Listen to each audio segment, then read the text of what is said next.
Good evening, race fans, and welcome to another edition of Delaware Speedway Racing Live on Rogers TV. Thank you for joining us. A beautiful Friday night. As you can see, the scene set there. Autograph session right now. Good evening. Chris Soar is here with you. Kyle Friel is on another assignment this evening and won't be here. Actually, folks, I can't lie to you. Kyle's been grounded because we have his wife, Kate, with us tonight. Kate Friel, welcome. Well, thanks for having me. Yeah, give us a little, you have some racing background. Tell us about it. I do have some racing background. I'm not just Kyle's wife, and I'm also not just Patrick Friel's sister. I started racing here at Delaware when I was 8 years old in the junior late model program. I was a track champion. I love this sport, and I am excited to see what these drivers are going to bring us tonight. Yeah, we're excited to have you here. Kyle has a full list of chores at home, I imagine. Well, I'm hoping that the laundry is going to get done. We got a great broadcast for you tonight. We have the Bone Stocks, the V8 stocks, the Super Stocks in action tonight. It is autograph session just wrapping up, but we had a chance to speak to one of our drivers with Joey Langdon, who's trackside.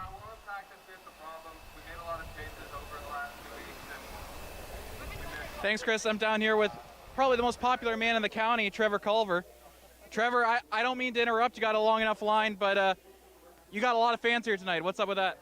Yeah, so we call it Pack the Track Trevor Culver Fan Night. Once a year, we try and get as many friends, family, sponsors, neighbors, co-workers, old hockey players that used to coach, you know, everyone, kind of everyone I know sort of thing. We try and get them out to the track to support us. We're raising some money for the Nick Smith Memorial Foundation, and we're looking to get more fans out to the racetrack on a weekly basis because it's a fun place to be. Last year on Trevor Culver Fan Night, I don't know if you remember, but we ended up seeing you in Victory Lane later that night. So do you think that's going to be the same thing tonight? Yeah, that's the goal. That's the plan. When I went to bed last night and started dreaming, that's what I was dreaming about. All right, I'll let you get back to it. You got a long enough line. Good luck tonight. Thanks, guys. Back to you, Chris. All right, thanks, Joey Langdon trackside with the Culver. 550 people, probably more coming in for the Culver camp. We're going to step away when we come back. We got lots of racing for you on a Friday night. It's Delaware Speedway Racing Live on Rogers TV.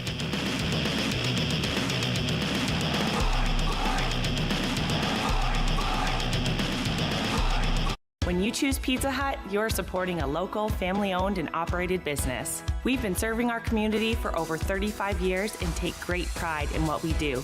From our family to yours, thank you for choosing Pizza Hut and supporting local.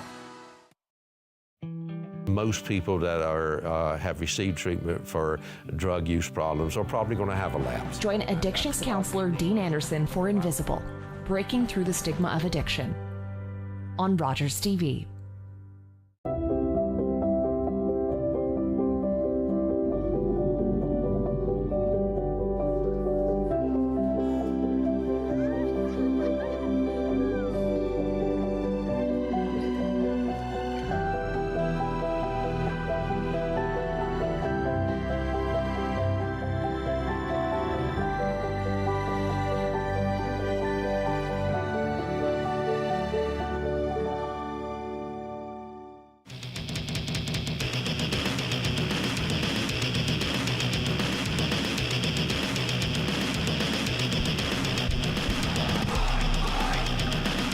And welcome back, Delaware Speedway Racing Live on Rogers TV. Chris Soar and Kate Friel with you. We have the Bone Stocks, V8 Stocks, and Super Stocks in action tonight. Let's go right to our standings, and we'll lead off with the Bone Stocks. And Jay Cox out to a pretty healthy lead right now. Kate up 16 points on Jeremiah Rabideau, 18 on Jordan Williams, but anything can happen in this division. Oh, anything can happen. That's right, Chris. Just looking at practice times, let alone, Jeremiah Rabideau is second quickest on practice.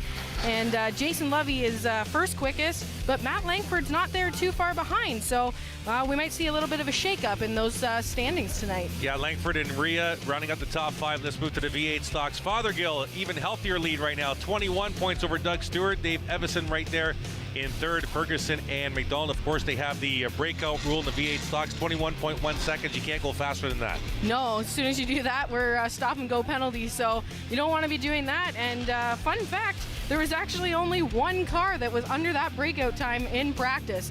So the fastest two guys have got to slow her down to stay under that breakout time. Yeah, McDonald in there in the top five. Let's move to the Super Stock division. Very competitive division this year. The defending champ, Jay Dewar, out in front by 3 over Trevor Culver.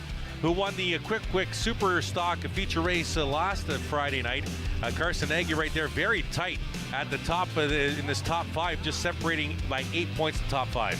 Which is crazy, and Sean Chenoweth will be right there too, and I'd like to see Jay Dewar healthy back from a trip to Italy, I heard, so that should be great for him. Yeah, absolutely. Some late breaking stories. Trackside, let's send it to Joey. Hi guys, so I hope you don't mind, we have a couple minutes here. I know a lot of people are into hockey cards and baseball cards. I've actually recently gotten into Delaware cards, so if you wouldn't mind, I'm just going to rip a quick pack opening here. We got a Chad Clutterbuck here. We've got Miss Penny, the Bone Stock Bougie, looking to try and have a breakout season. Adam Genrou also trying to have a breakout season. Really quick in practice tonight with a brand new car. We got Tyler Wheel, you might remember, fastest in week 1 until his car exploded. He's actually got that on his card. The Starrett's back. Big team, a lot of different rotating drivers, they're back in action. Nick Ramsey, I got a signed Nick Ramsey. Look at that, this is a great pack already. Carl Bartlett rookie card, unreal. We got Bear Watson, the sticker edition. Cody Coburn signed. This is a great pack, guys. Jennifer Hatch, also pretty quick in practice, not her typical track, looking to do well tonight. Dave Evison, one of the V8 favorites other than Fothergill. He's really quick when he wants to be. If he can avoid penalties, he's going to have a good night. Signed Cassie Howard, looking to have a really good season. Was quick week 1, has slowed down since. Won a last chance qualifier earlier this year. And I got a Phil Gibbons. That's a really good pack with some drivers you might want to watch tonight. Back upstairs. All right, thank you, Joey. Part of the autograph session, you can go down and meet your favorite driver and get a signed autograph picture of your driver. Folks, if you were joining us last Friday, not going to talk about this too much. Obviously, you have heard by now what happened with the visiting Hot Rod series and Steve McCaw having a medical issue on the cool-down lap after their feature. He finished second. He was taken to local hospital. I can give you an official update that received from the racetrack just moments ago is that Steve McCaw is alert and coherent. Talking with nurses today, he got visited by his wife and family, and he knew exactly who they were.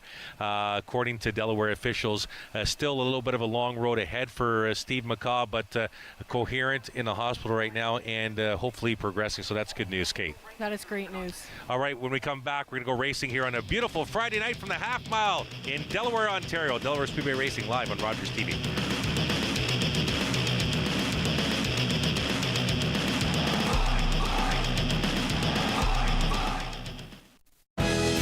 Don't get caught unprepared this summer. White's Rental is your one-stop shop for lawnmower tune-ups and repairs. You can visit us at our new location, 785 Little Simcoe Street. Hi everyone, my name is Dr. Mario Elia, and I'm the host of a new show here on Rogers TV that we're calling Keeping London Healthy with Dr. Mario. So tune in Wednesdays at 6:30 p.m. and we'll see you then.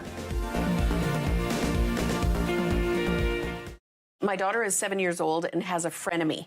They have play dates that always end up in a fight or tears. This friend bosses her around and treats her poorly, but she still wants to be her friend. What's a parent to do? I would let them acquiesce to a certain amount, and then, when they're at this age, you still need to be supervising their play dates. So I might step in, not to correct the bossy child, but it's my child that I'm concerned about. I would just expose her to other people, teach her to have a voice, and let her know that she's got options.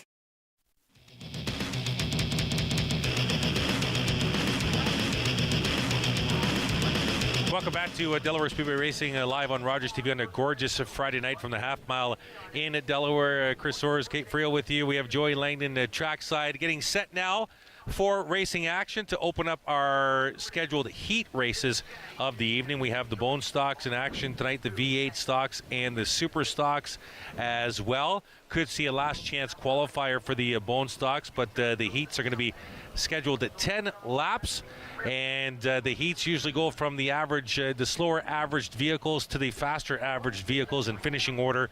That's how they do things here at the half mile. So this is our opening heat race for the Bone Stocks. That's awesome. I'm glad to see these guys going. I think there's one driver in this field, though, that won't be so slow, and that'll be the 28. I've heard that that's being piloted by Joe Lawrence, the APC top 3 finish last week. All right, and the 28 starting almost a shotgun in heat race number 1 for the Bone Stocks. as we're still under caution here. So they go 10 scheduled green flag laps to try and set the feature grid for 25 laps later on this evening. The V8 stocks will also do 10-lap heat races and a 25-lap feature. The super stocks will do 10-lap heat races and 35 laps on their feature. Lights off. The Delaware Speedway pace vehicle on a beautiful Friday night. We're set to go racing as the field slowly comes out of turn number 4. And the look to the flag stand for the green flag. Heat race number 1 for the Bone Stocks. Green flag in the air. We're racing at Delaware. Oh, what a run by the 95. Oh, the 95. Right at the back of the field. Went 3 wide on the outside to grab a spot there. And he'll quickly move up. Now 4 wide out of turn 2, but the 95 is going to get crushed on the front wall. Meanwhile, we're side by side for the lead up at the front. Oh, the 95 just split 4 cars there going into turn 3. So they'll come across out of turn 4 to take the first lap. And right off the top, the leader is Shane Gibson in that 69X. And there is a yellow out on the track. We have a caution. We have a car on the outside wall here on the front stretch just below our vantage point, and an early caution on the Bone Stock heat race number 1. And that 95 is a Taylor Everest. And another car is spun. Let's go to the replay. Kate, take us through to what you can tell here.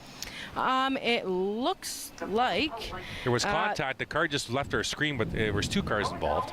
Yeah, but it looked like that happened after I saw the yellow flag come out onto the track. So I'm not sure if maybe there was a little bit of debris as well.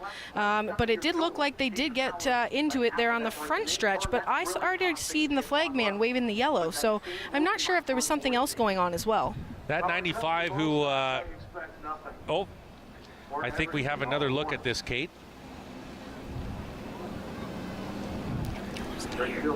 Yeah, so he went, the white car went up into the yellow and white car, made contact, and then just 2 cars involved, everyone else checking up and getting by that.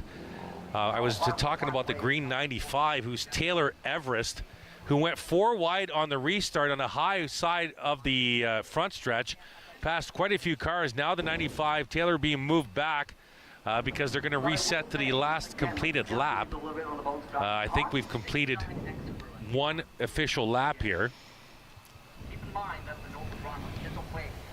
So we're under caution here. Bone Stock heat race number 1 as they're working on the cleanup. Looks like a little bit of an extensive cleanup because there is a liquid flowing out of the 94. And as they begin to clean up that little bit of a mess in turn 1, we'll go for a quick break. You're watching Delaware Speedway Racing live on Rogers TV.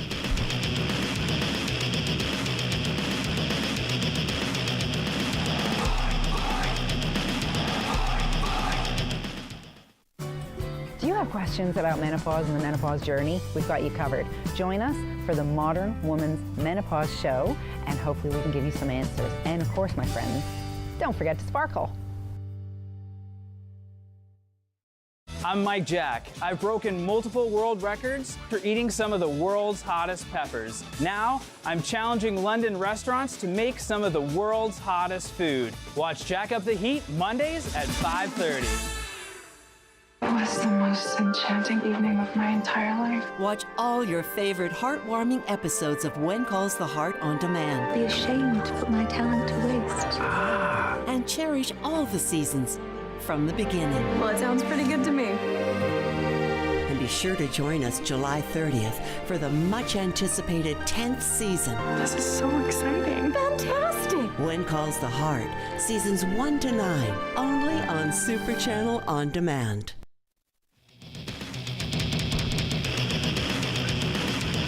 Welcome back to Delaware Speedway Racing live on Rogers TV. An issue between Jesse Howard and Carl Bartlett has brought out the first caution here in Bone Stock heat race number 1 here at Delaware Speedway. Chris Soares and Kate Friel with you upstairs. Joy Langdon trackside. There you see the Bartlett machine on the business end of the tow truck going back into the infield. We are under caution here still at the half mile. What a gorgeous Friday night here, Kate. Beautiful night. Oh, it's beautiful up here. The sun's nice and bright, but it's some great racing, not too hot. Like the last few days. Yeah. If it was as hot as the last few days, then it would be really hot up here. It would be a toaster. Yeah, the humidity definitely lower than the last 3 days around southwestern Ontario for sure. Hope you had a great short work week coming off the holiday weekend, the Canada Day holiday weekend, and hope you had a good week leading into another weekend here. And joining us on Rogers TV and our YouTube stream channel. First race of the night, it's the Bone Stock Heat Race number 1. We are still under caution. They're cleaning up a spill from a 2-car collision and finishing up in turn number 1. One of the vehicles busting out some fluid, so that's what they can see on the right side of your screen. The safety crew putting down that kitty litter, so to speak, that oil dry. They put it down, they spread it around, and then they sweep it all up. And then they'll probably get the vehicles to run through that. Lots of racing still in 2023. Delaware Speedway. .com for all your ticket information. Next week we'll be back on the air with you with the Ontario Sportsman Series coming to visit the half mile. Late models and V8 stocks also in action next Friday. Our next King of the Hill broadcast, July the 21st. Looking forward to that. A big card on the 21st of July. The late model, super stocks, bone stocks, and King of the Hill, where you can bring your everyday car in on the half mile and you do one lap against another vehicle. You win and you go on, you lose, and you're done. Then the July 28th, end of the month, monster truck throwdown for 2 days in a row, the 28th and the 29th. We'll step away quickly. When we come back, we'll go bone stock racing, Delaware Speedway Racing, live on Rogers TV.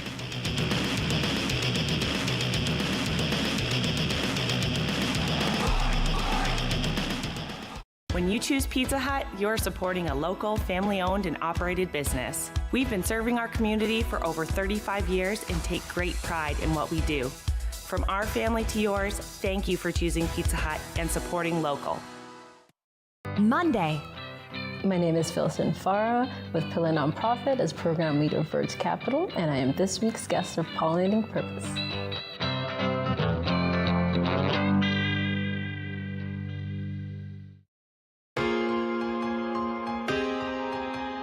I just wanted to take a few minutes to thank all the dedicated volunteers throughout the summer and the winter months and through the years for all your hard work and your dedication to giving up your weekends to come out and be part of the volunteer program here at Rogers. So I just want to say thank you very, very, very much.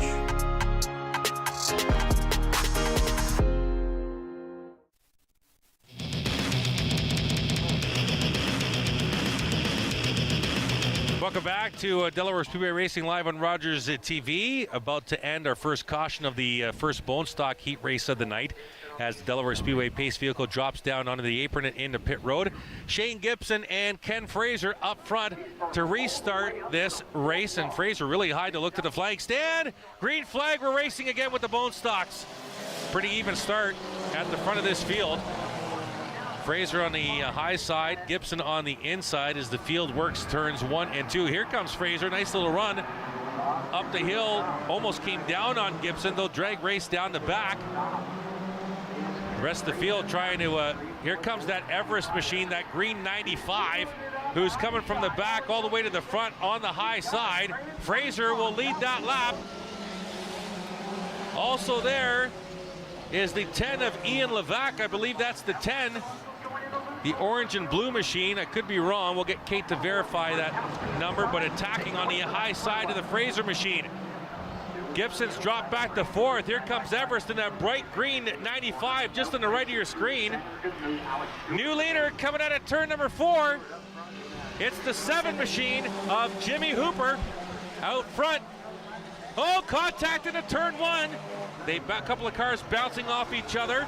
Everest in the green 95, Mazda up to 2nd. It's Hooper up front, Everest in 2nd spot. Both cars looking very racy this evening. The front row that started the restart are falling back pretty quickly. Front 4 all nose to tail. that 95 is definitely one to watch, Chris. He's on the move. Yeah, absolutely. Ian Levac in the 10 up to third. Jason Cascanet in the 54 up to fourth now. But that Everest machine, looking to the inside, isn't Everest a shade of green? It is a shade of green. It is. I know my stuff. Sometimes I do. Well, he's using about every racing groove that this track has to offer at this point, Chris. Yeah, Hooper, Everest, Levac, your top three. Levac looking to the inside of Everest out of turn 2. The 54 trying to catch that crowd as well. That's Cascanet just off your screen to the right. Here's a dive to the inside by Levac. Levac to the inside of Everest, looking for the second spot. The front four have gotten away from the rest of this field. Less than 5 to go, 4 laps to go to be exact. The opening bone stock heat race. There's your front four, all by themselves. And quickly, Levac up the second spot, will attack the lead. Everest in the green 95 under siege by Cascanet. Levac will dive to the inside of Hooper at the front of this field. Levac will take the lead out of turn 4. New leader at the front. It's Ian Levac in a 10. And the 10's going strong, and I think that the 7 may have something still left for him there on the outside. And the front four, now Levac is trying to get away. Now it's a 3-dog fight for the second spot. They're all wrapped up. The 54 of Cascanet coming to the inside and grabbing 2 spots. Cascanet wants the second place position. 2 laps to go here, bone stock heat race number 1. They're all by themselves. A good straightaway lead over the 5th place machine. It's Ian Levac at the front. There's the 54 of Cascanet, followed by the 7 of Hooper and the 95 of Everest. Out of turn 4, looking for the white flag this time by for Ian Levac in the 10. Flagman will point to the 10 saying, you are the leader. The white flag is for you. And they'll go half a mile left to go for the leaders. Levac out of turn 2, down the back. Good 9-10 card length lead over Cascanet in the 54. Then it's Everest and Hooper, your top 4. Through turns 3 and 4 one final time. Looking to the checkered flag stand. There it is. Ian Levac will take bone stock heat race number 1, followed by Cascanet, Everest, Hooper, and the 5th place machine is going to be the 88. I believe that might be, I'm not even going to guess on the 88. We're not seeing a name on our timing and scoring, Kate.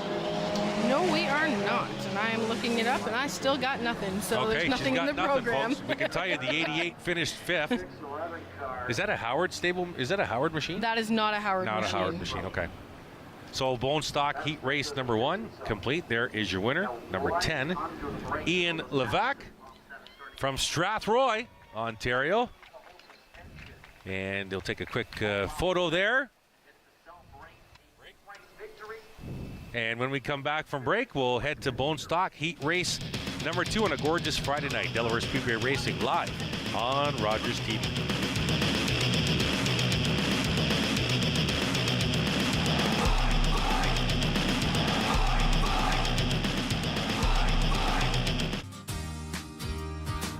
Hi everyone, my name's Ranger M. I love to knowledge share, and that's just what I'm going to do with you. So come on, let's go learn with Ranger M.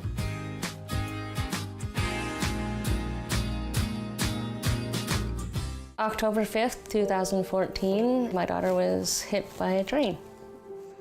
She was walking along the sides of the tracks, and it shattered her world.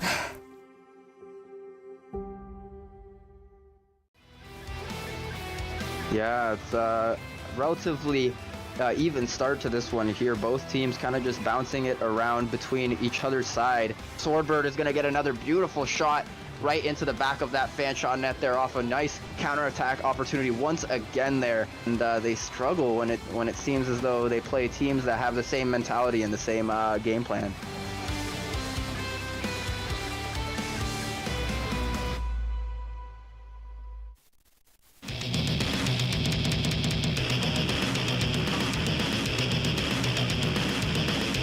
Welcome back to Delaware Speedway Racing live on Rogers TV, getting set for bone stock heat race number 2. Let's go trackside to Joy Langdon.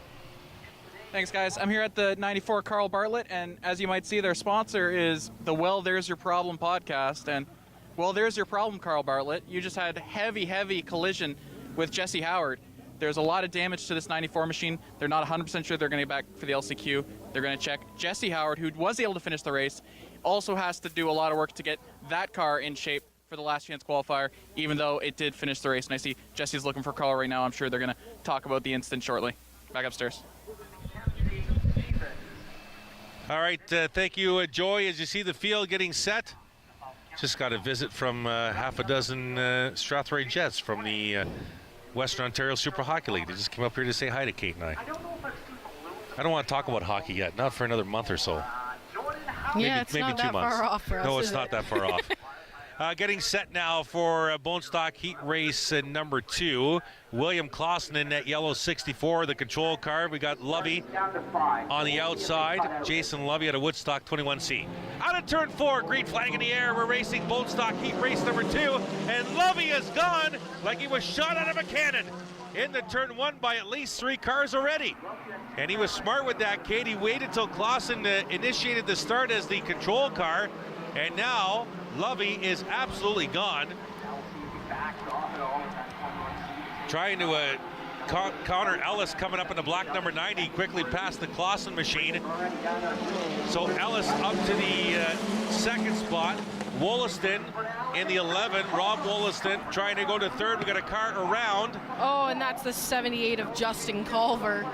Yes, this is the turn 1 spot here. We're still green. Now we go caution as he'll let go of the brake and roll out of turn number 1. Lovey already had a 20-car lead. And I bet you the rest of the field is probably not so sad to see that caution at this point and to give Lovey a run for his money here. Let's go to the replay, Kate. Well, they're coming in, and it looks like the back end just comes around on Justin Culver, and he goes right up into that wall. That's the 78 around. We'll bring out the first caution, Bone Stock Heat Race number 2. We got a birthday boy in this field right now, the 26 of Nathan Rhea, with some balloons on the back of that 26. There he is, Nathan Rhea in the 20s, the birthday boy. Now, that must be allowed to have the balloons back there. I don't know, but you want to know what it's reminding me of? Mario Kart. So who's going to pop his balloons first? Yeah, who's going to pop Nathan Rhea's balloons? They actually sang happy birthday to him during the autograph session. Let's go trackside. Joey Langdon. Down here with Jesse Howard. Jesse, rookie year. Maybe not expecting the first interview of your season to be after an incident with another rookie, but what happened out there? Caution came out, so then the car in front of me slammed on their brakes, so I slammed on mine. Got hit from behind, and I had nowhere else to go. So the caution came out before you made contact with Bartlett? Yeah. So what happened there when you got hit from behind? How'd you end up into the side of Bartlett? It got my car loose and sent the wheel right, which turned my car right. So. Okay, so obviously a lot of damage on this car, but you were able to finish the race. Do you think you're going to have to do a lot of work for the LCQ? I looked at the car. Seems like there's no damage, so we're ready to roll in the LCQ. All right, see you there. Good luck. Thank you. Back upstairs. All right, thank you, Joy, for that trackside report. We are under caution here. I don't think we've completed an official lap here in heat race number 2 of the Bone Stock division. There's one of the balloons. There's still 2 balloons on the back of the 26, so that must be from the Rhea crowd. I think there was 2 to start with, and they're still there. I think that there was 2 on each side by the looks of things. So we've lost 2 of them. We've lost 2. Oh yeah, so. there's the remains of the balloons on the right rear corner of that 26. You're right, Kate. So actually I was going to say, if we have not completed a lap, we have to go back to the original starting order, but we have completed 1 lap.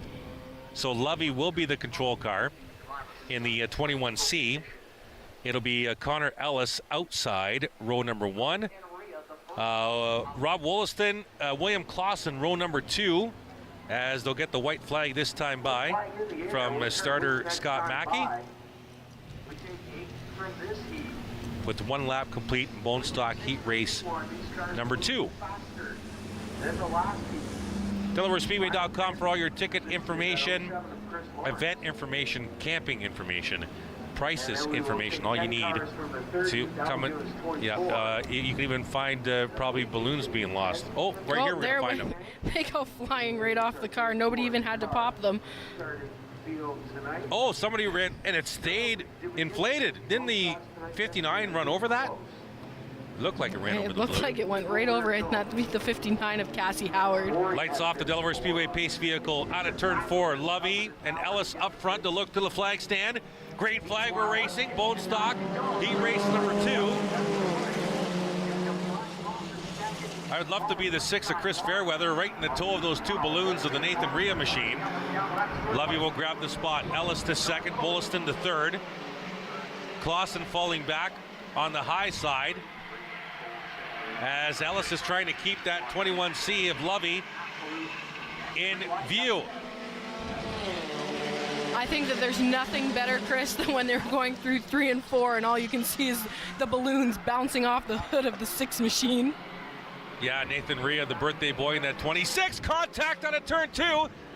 Rhea was involved there, but got out of it. Now we have a slow vehicle on the backstretch. Looks like the blue 25. Here comes the leader to take another lap. The 25 is going to dip down into pit road in the turn 4 area, so we'll stay green. Meanwhile, Lovey extending his lead over Connor Ellis in the 90. Wollaston under siege. The battle now for 3rd. 4 cars battling for the 3rd spot. The leader all by himself. There you see the battle for 3rd, top of your screen, coming out of turn number 4. And coming out of turn number 4, it looks like they all crossed the line pretty even, but I think that the 11 got that time around. Yeah, but the 11 after that was passed by a vehicle on either side of Rob Wollaston's car, and Wollaston drops a couple spots just like that.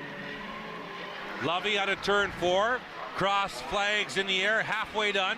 5 done, 5 to go here. Bone stock heat race number 2. And it looked like the 15 there of Sterling Roberts just came way out of turn 4, really high towards that wall, but is able to recoup going through 2 there. And you know, a lot of cars in that that stable of Chris Lawrence's stable, one of them is the green and white, and Chris Lawrence is in the cockpit of that 07 who's come all the way to 4th. So Chris Lawrence is sporting a different color scheme and a different car this week.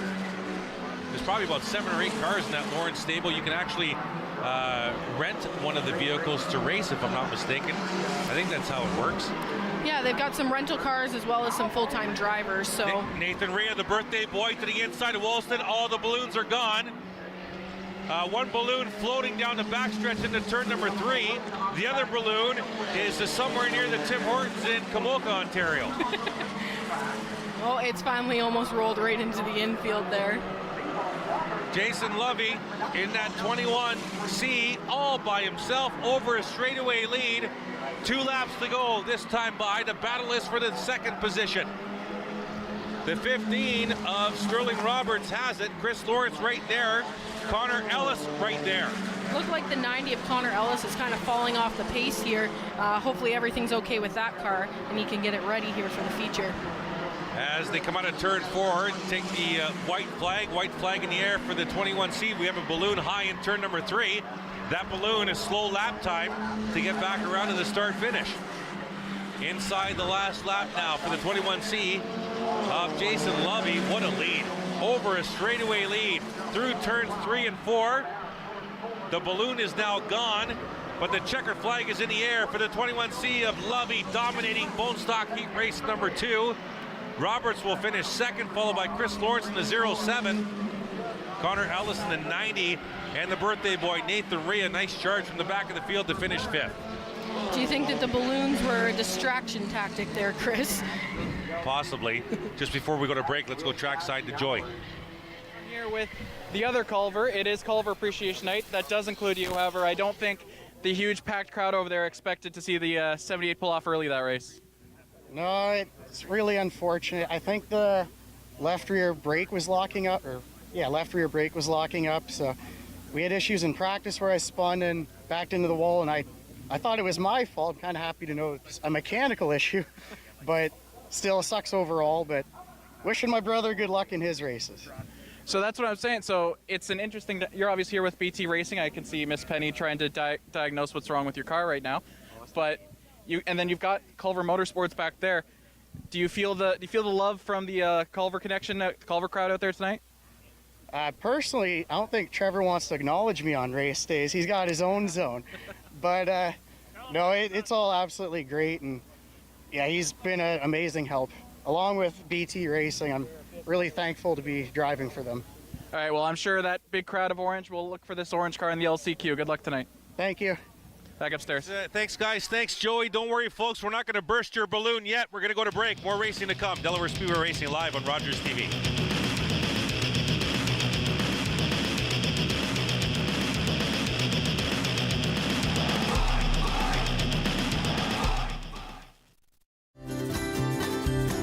Welcome to Treat Yourself.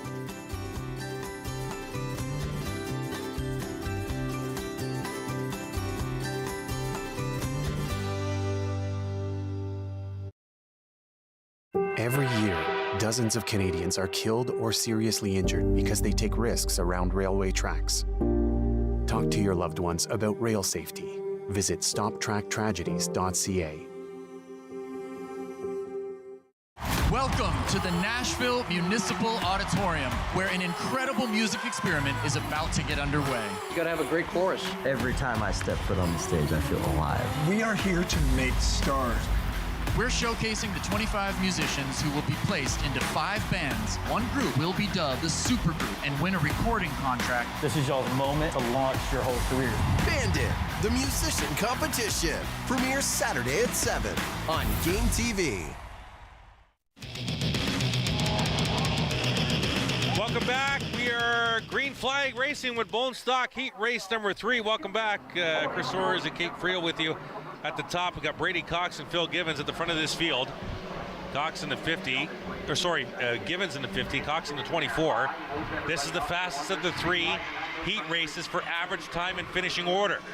And Givens will lead that opening lap.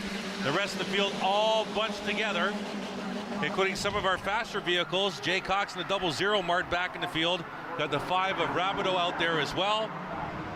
The 28 of Joe Lawrence is there as well. And here comes Lawrence to the inside, looking for second spot on that 8 machine. Oh, and Charlie there's the Verhoeven, 24 and we car. got the 24 up in the wall, almost burst the balloon. That's still up there. That was the 24 of Brady Cox, started the heat race at the front of this field. And for the 3rd consecutive race, we'll go caution. Here's the replay, Kate. Yeah, it looked like the 12th car there got into the 24, sending him directly towards the wall. It looks like the 24 is back under his own power and joining back of the pack. So we'll see what happens if the 12 is going to join him or stay in his position there. It also looks like I am corrected, Chris. I thought the last 28 was Joe Lawrence, but it is this one. Yeah, this 28 is Joe Lawrence, absolutely correct. And the 12 involved in that incident, Joe Kicks in the Wonder Bread car. Let's go trackside to Joey. Hey guys, just heard from Tech Garage that the 15 bone stock from last race was disqualified. Still able to compete in the LCQ, but has to fix whatever the illegal part was. Back upstairs. Okay, we don't know what that illegal part is. Maybe Joey can find out for us, but definitely the 15 needs to go through the LCQ to get into the feature tonight. Unfortunate news, but that's why we have tech officials to make sure everyone is abiding by the same rules. We're under caution here for Bone Stock Heat Race number 3. And here's another spin that happened there. It looks like right at the back of the pack there, car just gets loose and goes around. Yeah, and that was the 4, I believe, of Dave Middleton racing in the 4 tonight. And that was between turns 1 and 2. And looks like we're going to get the white flag this time by from starter Scott Mackey as the field will double up. And Phil Givens is the control car in the 50. The 8 is Charlie Verhoeven.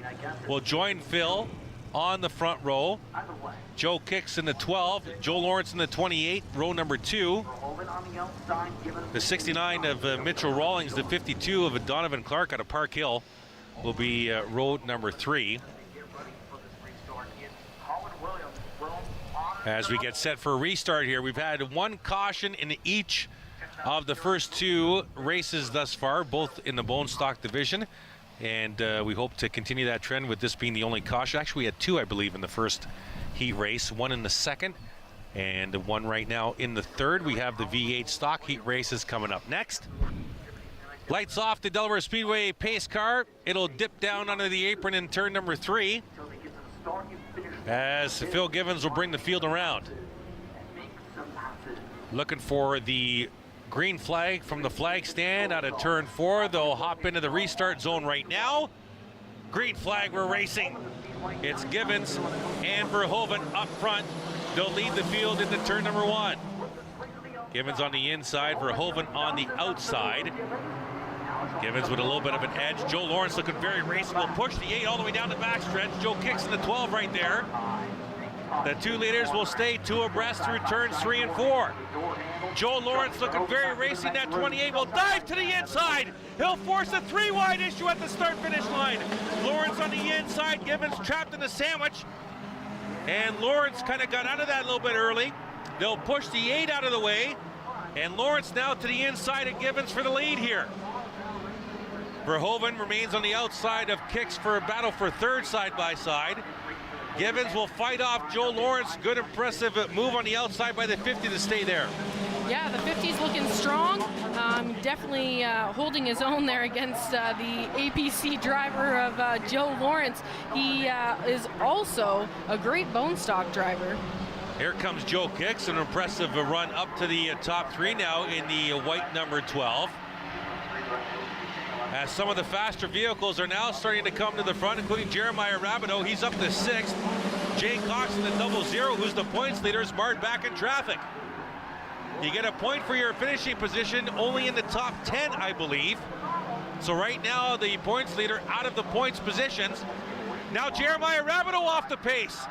High in turn number 3. He's lost a ton of spots. Now we have a battle for the lead. Givens under attack from Lawrence one more time. Joe Kicks there in the 12. Rabideau has fallen all the way back to right behind the 00 of Jay Cox, way back in the field. Leaders out of turn 2, down to back. 5 down, 5 to go here in Bone Stock Heat Race number 3. Joe Kicks in the 3rd spot. Donovan Clark up to the 4th spot in the 52. Lawrence will dive to the inside of Givens. Almost side by side at the stripe. They'll dive into turn number 1. Givens in the 50, Lawrence in the 28. Up the hill in turn 2. Down the back, and Lawrence will grab the lead by 3/4 of a car length. Givens will come back on the outside into turn number 3. Side by side, here comes Lawrence, loosens the back end a little bit. Givens trying to fight back on the outside, and Lawrence will lead that lap. Rabideau's back in the field here, Chris, just trying to split his way through and get back into a top 10 position. Just there. past the points leader, Jay Cox, as well, so trying to atone for an earlier mishap, losing spots in the high groove. Joe Lawrence up front.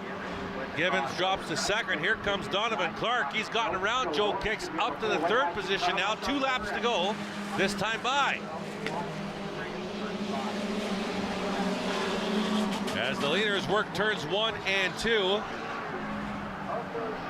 Right now, the last point position, he goes to Jeremiah Rabideau, a single point. Jay Cox, the points leader, out of position. Leaders out of turn number 4, white flag in the air for the 28 of Joe Lawrence. Bill Givens right there looking for a mistake. The 52 of Clark is in 3rd, Joe Kicks to 4th. Out of turn 2, down to back one final time. Givens right in tow of the 28. And they'll settle it amongst themselves. Into turn 3 they go. Now they're going to tire down to 12 of Kicks. He's losing spots. Back to 6th. Out of turn 4, checkered flag in the air for the 28 of Joe Lawrence. Bill Givens will finish 2nd, followed by the 52 of Donovan Clark. The 03 of Matt Langford up the 4th spot. Jordan Williams will finish in the 5th spot. And I believe Joe Kicks, did he hold on? No, he didn't. He did not hold on to a top. He finished in the 9th spot. Okay, well, I got 2 cars ahead of him on the track position, unless they were a lap down.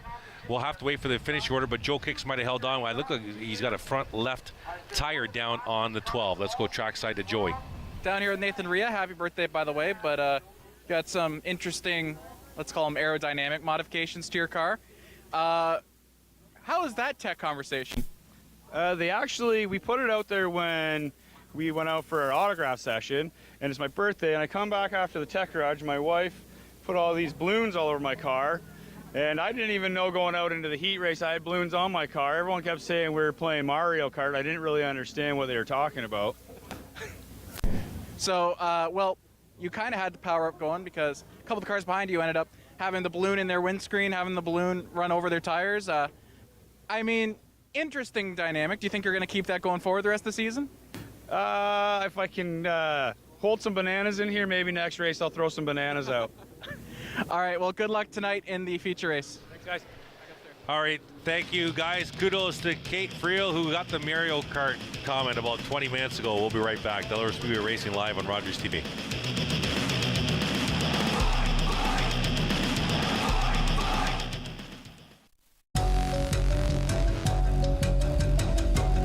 Blow out all candles before you leave the room or go to bed.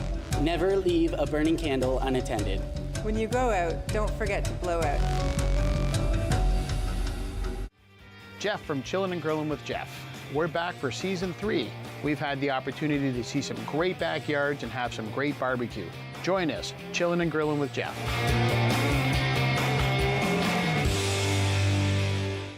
My daughter is 7 years old and has a frenemy. They have play dates that always end up in a fight or tears. His friend bosses her around and treats her poorly, but she still wants to be her friend. What's a parent to do? I would let them acquiesce to a certain amount, and then, you know, when they're at this age, you still need to be supervising their play dates. So I might step in, not to correct the bossy child, but it's my child that I'm concerned about. I would just expose her to other people, teach her to have a voice, and let her know that she's got options.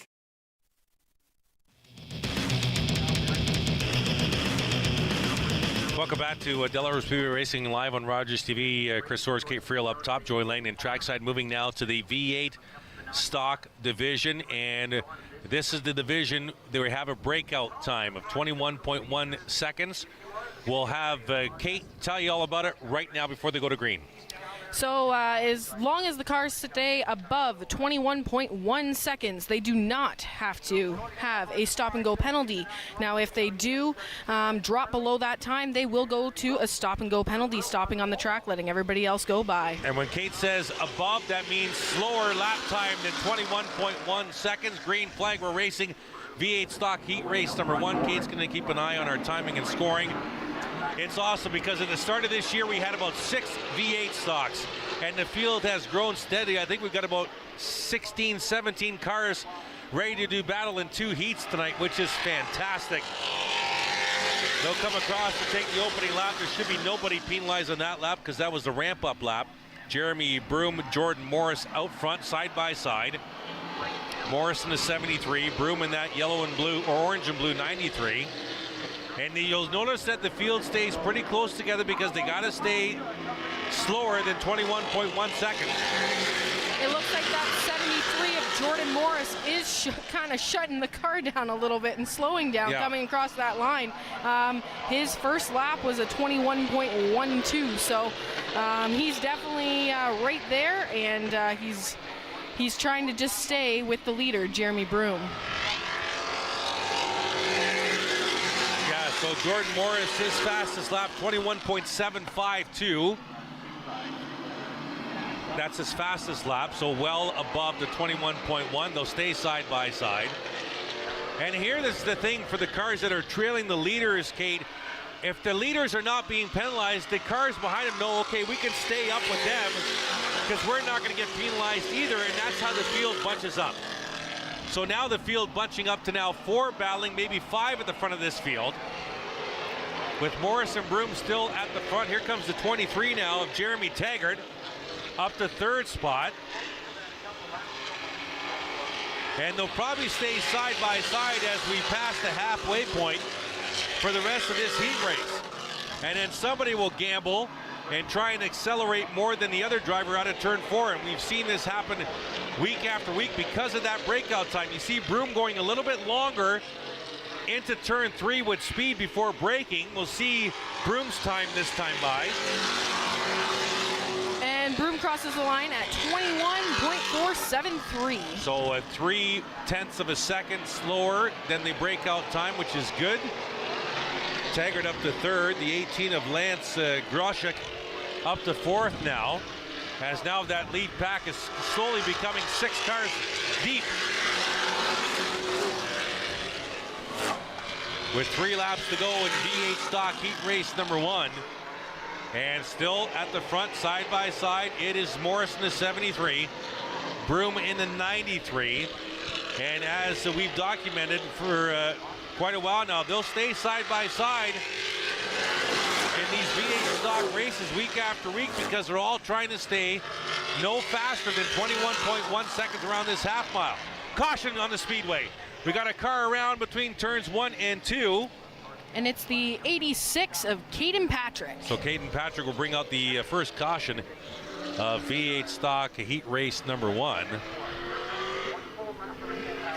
And some race fans might interpret this as boring racing. Some race fans might interpret it as pretty interesting racing. What do you interpret it as? I think it's definitely put an interesting spin on the V8 stocks, that's for sure. Nobody's really running away with it. Let's go to the replay, Kate. And just out of frame there at the beginning of it, it just looks like the 86 just gets a little bit loose in the corner there and just has the back end come around on him. I think there's positives to the way things are running in the V8 stock. I think there's not negatives, but points of probably improvement that Delaware Speedway is going to be working on. I love the fact that the car count's gotten bigger. That's what we want, right? So we started, I think, when they started this breakout, it was at 21.4 seconds last year. I think we had a field last year, maybe 8 cars, 6 to 8 cars last year. Now we have 2 heats, and we're probably around 16, 17 cars here on a Friday night for the V8 stock, so that's good. Yeah, that's a great improvement for this division, and hopefully it'll grow. Now, definitely with the Oscar Modifieds being here last weekend for the hot rods there, that definitely gave the opportunity for some drivers to check out our track here at Delaware and see how awesome it really is. Lights off. The Delaware Speedway pace vehicle field comes out of turn number 4 with 2 to go, this time by. Green flag, we're racing. It's Broom in the 93. He'll be the control car. He was the last registered leader. Morris on the outside, so they'll switch positions, but they'll stay side by side. Lap and a half to go here, V8 stock heat race number 1. It's Taggart in the 3rd spot in the 23. Up to 4th now is the 91 of Cody Coburn. Oh, sorry, that's my mistake. The 15 is, we don't have a 15. Is that Brent Pelly in the 45? It's the 45 of Brent Pelly, my apologies. Brent Pelly, also a bone stock driver, if I'm not mistaken. Inside the final 2 corners now, we'll see who gives it the gas. Broom on the inside, Morris on the outside, to the line. It'll be Morris. Let's check the time, Kate. It is 21.316, so that's a good lap time. Yep, they're both good. So it's going to be Morris who's going to take V8 stock heat race number 1, and nobody penalized in that first heat race for this particular division. As you see, the 73 of Morris coming around. He's out of London, and he'll stop for a quick picture in Victory Lane. When we come back from break, we'll go to heat race number 2 in the V8 stock division. You're watching Delaware Speedway Racing live on Rogers TV. For over 50 years, White's Rental has been providing local contractors and members of the DIY crowd with professional quality lawn and garden tools, aerial lifts, and construction equipment. White's Rental, we have the right equipment to make your project easier. Welcome to Treat Yourself on Rogers TV, where Terry and I go out to local salons and spas and have services done on us so that we can tell you all about them. So that you can treat yourself. So you've got 1,000 people and you've never had homelessness. There's no shelter. There's no there's no counting. One of the communities we went to in the Northwest Territories, quite far north, that had 1,000 people. They had just built their first shelter, and they were saying they were still getting people coming in.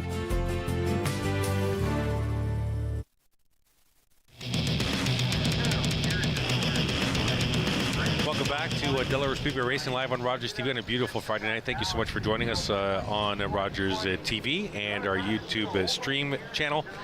Chris Soares and Kate Friel with you topside. Joey Langdon trackside. We're getting set for heat race number 2. V8 stock division, and it's interesting because we're seeing some cars here competing in the V8 stock division, Kate, that were here with the Touring Hot Rod Series last week. They must have liked what they seen and felt here, because they come back for a weekly series race. No, and that's what we want to see. We want to have drivers coming out every week and growing this division here at Delaware Speedway. So up front will be the Blue Deuce of Doug Stewart. The 64 and the Steve Book machine will be Al Hilton tonight. Driving the 64, the 15 is Dave Evison. The 2M is Mark McDonald. 47 is Steve Book. So he two Book team cars in this heat race. Paul Fothergill, the points leader in the 33. Dave Rockwood in the 78, and Darren Thurkettle out of Strathroy, shotgun on the field in the 56. Pace car goes down on the pit road. Dougie Stewart will lead him to green here. Into the restart zone to look to the flag stand. Green flag in the air, we're racing. V8 stock heat race number 2. Stewart will take the lead into turn number 1. Evison will quickly grab the second spot. Here comes Paul Fothergill in the black 33. Looking to the inside of Evison, side by side into turn number 3. Meanwhile, the Blue Deuce is gone here. Dougie Stewart way out in front. And he's only at a 21.431 out at the front there. And we need to remember that's the opening lap. So they took that lap at a caution speed. This will be the first full lap at full speed here. And we'll check Dougie's time this time by with Kate, who's watching her scoring and timing.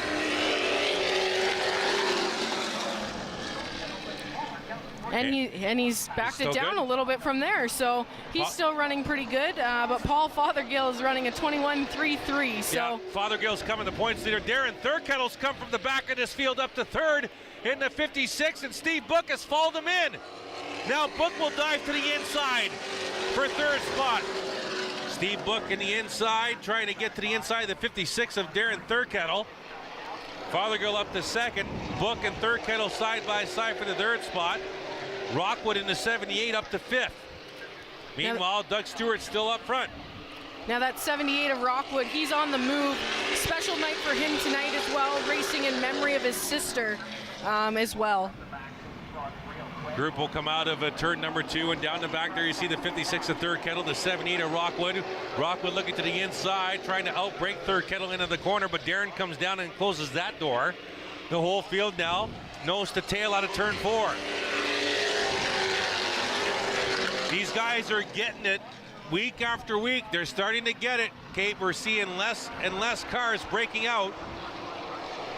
Stewart's lead is definitely shrinking, but with that lead so big so early, Kate, it's tough for the field to catch him with this 21.1 second rule. Yeah, everybody wants to go get him, but nobody wants to hit that breakout time. Yep, that's absolutely a great point. Doug Stewart out front in the Blue Deuce. Fothergill second. Steve Book right in his deck lid in the 47 there. Thurkettle in fourth. Rockwood rounding out the top 5. The battle is for the second spot.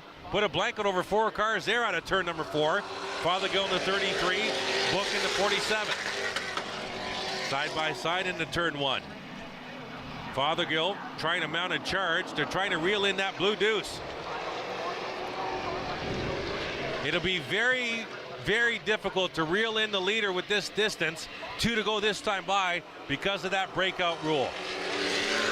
Because if you reel him in, if the leader doesn't slow down dramatically, but you reel him in anyway, then you're speeding. Who do we got? We got somebody? We got a breakout time. 20.912. Rockwood, the 78, is getting a penalty. He's got to go to the penalty box here, I believe. White flag on the speedway.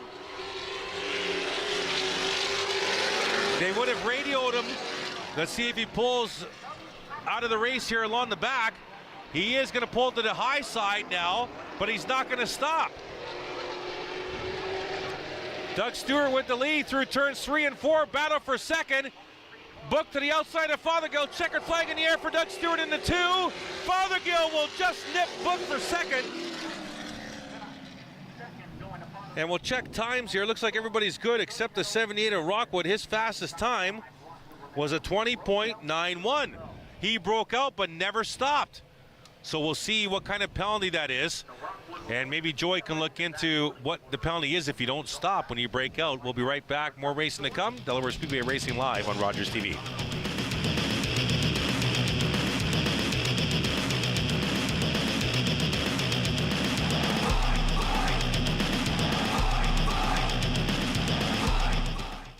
When you choose Pizza Hut, you're supporting a local, family-owned and operated business. We've been serving our community for over 35 years and take great pride in what we do. From our family to yours, thank you for choosing Pizza Hut and supporting local.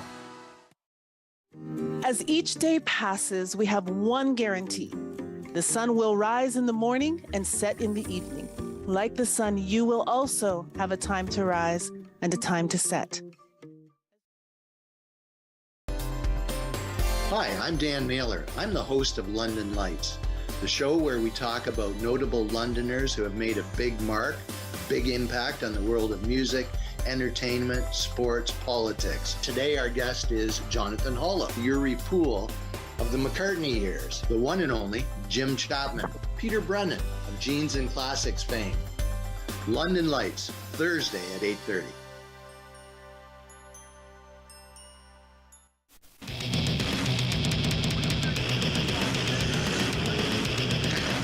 Welcome back to Delaware Speedway Racing, live on Rogers TV on a gorgeous Friday evening in Delaware, Ontario. Chris Orrs and Kate Friel with us upstairs. Joy Langdon Trackside. We had some clarification on that rule. Kate, take us through the penalty or non-penalty. So the penalty basically would be if it was the last lap anyways, if he did the stop and go, well, then he's going to finish last anyways. So he decided, well, let's just keep going. All right, so we're getting set for the Super Stock Heat Race number 1. And it's going to be the 71 of Connor Van Steensel will be the control car. The 45 is Ryan Bright. The 28, Ryan Dyson. The 7, Pete Vanderwist. The 12 is Ryden Lapsevich. The 57, Ethan Orr out of St. Thomas. The former Enduro racer, if I'm not mistaken. He's in this heat as well. The 14, Cody Wilds out there. Getting set to do battle for 10 laps here. Super Stock Heat Race number 1. The 4, Lonnie Thompson. And the 8-10, Kyle Mesenberg, the former V8 stock racer running Super Stocks this year. Pace car on pit road, out of turn 4. Green flag, we're racing with the Super Stocks on a Friday night. Van Steensel and Bright will take the field into turn 1. Up the Delaware Hill in turn 2, down the back. Dyson looking for some action as well in the 28. Dropping Vanderwist back to 4th. Still side by side for the lead. Van Steensel on the inside, Bright on the outside. They'll cross the start-finish line. Opening lap, Super Stock Heat Race number 1. The 28 is Ryan Dyson. There you see the leaders side by side. Van Steensel, the 71, Bright in the 45. The 28 is Dyson. In through turns 3 and 4, out of our turn 4 camera shot.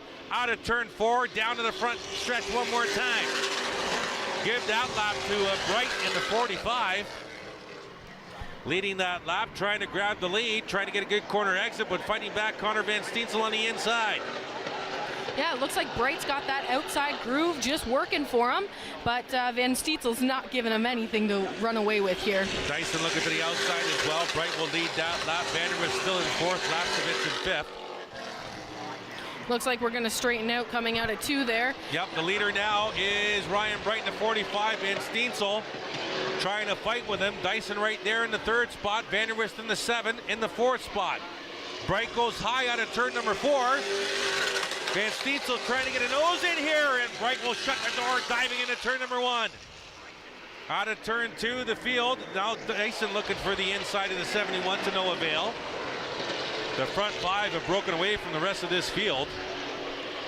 Out of turn 4, halfway, cross flags in the air for the 45 of Ryan Bright. Bright just seems to have this thing on rails here, Chris. Yep, side by side for second. Van Steensel being challenged now on the outside by the 20 to Ryan Dyson. In the turn number 3, they got Vanderwist there. You see the nose of the 7. Pete's right there as well. Ryden Lapsevich in the 5th spot. Then it's about 15 car lengths back to the rest of the field. Side by side for second. Van Steensel in the 71. Dyson in the 28. Down the back they go. Little nose in front by Ryan Dyson, trying to cut the 71 down a little bit, and that worked. He didn't allow Connor Van Steensel to exit that corner the way he wanted to, in turn causing the 71 to lose some momentum. Dyson up to second. Yeah, Dyson definitely made that high side work there for him, and that seems to be the key in this race. Everybody's trying to make that high side work, so will the 7 try the same thing if he can get a run on the 71? Dyson looking for the lead with 2 to go. You're watching Superstock Heat Race number 1 from Delaware Speedway. It's Ryan Bright at the point, Dyson in the 28 in second spot, Van Steensel in the 71, Vanderwist in the 7, your top 4. The 12 is Ryan Lapsovich running out the top 5. Dyson will dive to the inside. White flag! And we got a problem with the 71. Might have a tire going down in the 71. He dropped to the inside wall, and Vanderwist went right around him. Now Van Steensel back up to speed. Looks like he may be okay. Yeah, the 71 definitely got real squirrely there on the front stretch. Through turns 3 and 4, one final time. Checkered flag in the air for the 45 of Ryan Bright.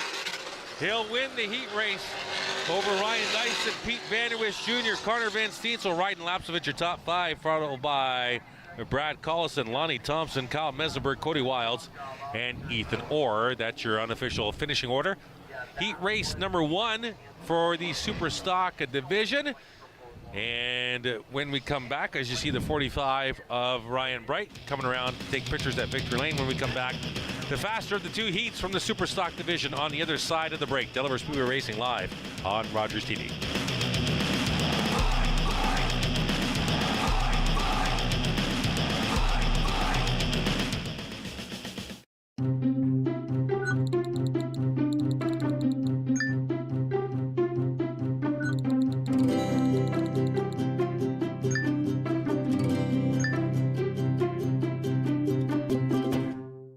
Every year, dozens of Canadians are killed or seriously injured because they take risks around railway tracks. Talk to your loved ones about rail safety. Visit stoptracktragedies.ca. It was the most enchanting evening of my entire life. Watch all your favorite heartwarming episodes of When Calls the Heart on demand. Be ashamed to put my talent to waste. And cherish all the seasons from the beginning. Well, it sounds pretty good to me. And be sure to join us July 30th for the much-anticipated 10th season. This is so exciting. Fantastic! When Calls the Heart, seasons 1 to 9, only on Super Channel On Demand.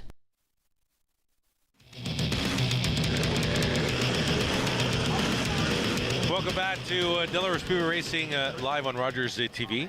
Thank you for joining us on Rogers TV and our YouTube channel. Chris Soares, Kate Friel joining us this week. Joy Langdon Trackside. We are pacing the field for Superstock Heat Race numero 2. And it is going to be Ramsey in the 07. Nick Ramsey will be the pace setter. And the start car on the inside of row number 1. The outside row number 1 will be Brody Rickwood in the 83. Then he got David McCullough, Sean Chenoweth in row number 2, Pinsino and Zardo in the row number 3, Nagy and the defending champ Jay Dewar in row number 4. You got the driver who has the most fans here tonight, possibly at 550, the number 1 at Trevor Culver at the back of this field with the 88 of Rick Verburn. So this is going to be a very quick, very competitive heat race. Lights off the Delaware Speedway pace vehicle. It'll dip down onto the apron in turn 4. And Ramsey will bring him to green here. Out of turn 4. Just getting to the restart zone now. Look at the flag stand, and we're racing with the Superstocks.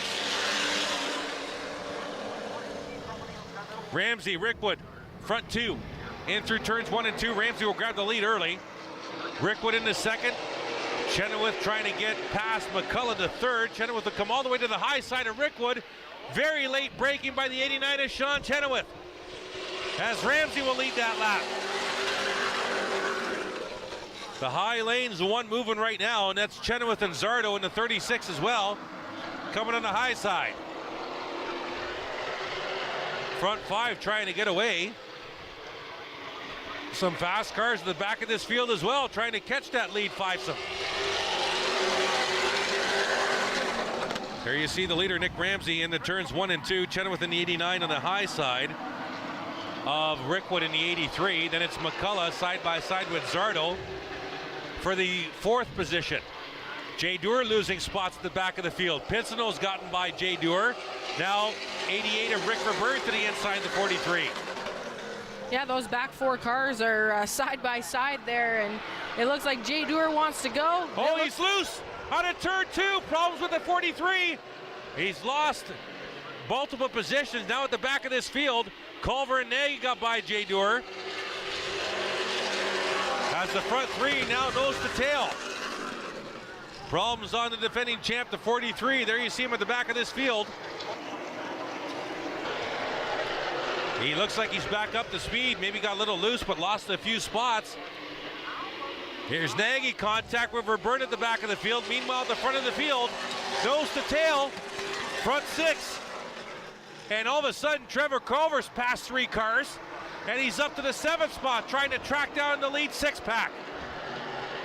And Culver looks like he's got the fastest lap time in this heat so far. He's on the move. He's hard charging for his 550 fans in the stands. Ramsey fishtailed all the way around turn 4 last time. He's got Rickwood all over him. Sean Chenoweth right there in 89. And David McCullough's come back to the front. Yeah, Rickwood in that 83. He may be a rookie in this series, but he doesn't look like it. He's got a lot of driving power and a lot of years behind the wheel. That Ramsey machine is loose as a goose, folks. You saw him last time around turn 4. Couldn't keep that back end under him and has lost him the lead. Rickwood to the front. Here comes Chenoweth in an 89. Down to the inside. Looking for the 2nd spot. He's got McCullough in tow. Oh, and he's loose again. Ramsey having real big problems in turn 4. He's losing spots like crazy on the outside. Rickwood to the lead. 2 laps to go. Now Chenoweth to the inside for the lead at the front. They'll drag race down into turn number 3. McCullough there in the red 39. Looking for a mistake. Contact in the middle of the field between Ramsey and Pinsonneau. Final lap. And Rickwood holds on to that first place position there. Chenoweth coming back to the inside out of turn 2.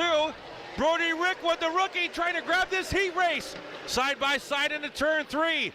The entire field majority all together out of turn 4. Here comes Rickwood and Chenoweth, and it's going to be Brody Rickwood. And E83 will take the super stock heat race number 2 in very impressive fashion over Sean Chenoweth, David McCullough, Lane Zardo, and Nick Ramsey in a very loose 07 race car is finishing up in 5th.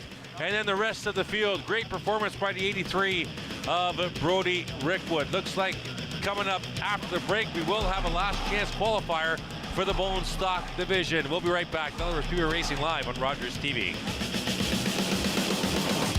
Carbon monoxide is a deadly gas you can't see, smell, or taste. Homes with fuel-burning appliances and/or attached garages must have working CO alarms installed outside all sleeping areas. Don't let the silent killer get you. Install working CO alarms today. October 5th, 2014, my daughter was hit by a train. She was walking along the sides of the tracks, and it shattered her world. My daughter is 7 years old and has a frenemy. They have play dates that always end up in a fight or tears. His friend bosses her around and treats her poorly, but she still wants to be her friend. What's a parent to do?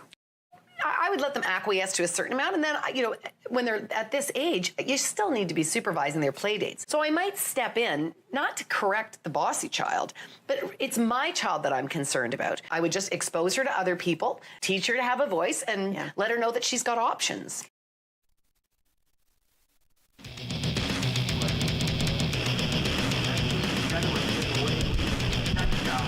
Welcome back. Delaware Speedway Racing live on Rogers TV. Chris Orrs and Kate Friel up top. We just saw Brody Rickwood win the second Superstock heat race, and you have connections to Mr. Rickwood. Tell us the story. Yeah, so my first ever junior late model car, when we went to sell it, actually Brody came with his parents. That was his first ever race car. I will never forget it. I definitely pulled a girl move, and I cried when my first race car left, but they took great care of it, and it's great to see him out here and win that heat race. Absolutely. Let's go trackside to Joey. Joey?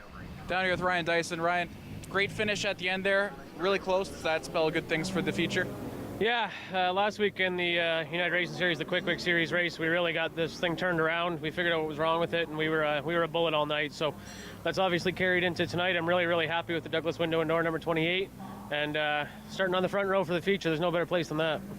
So we at Rogers TV obviously know a lot of the story with this 28, but tonight I've seen your crew hard at work. Is there anything, any surprises in store for the fans tonight?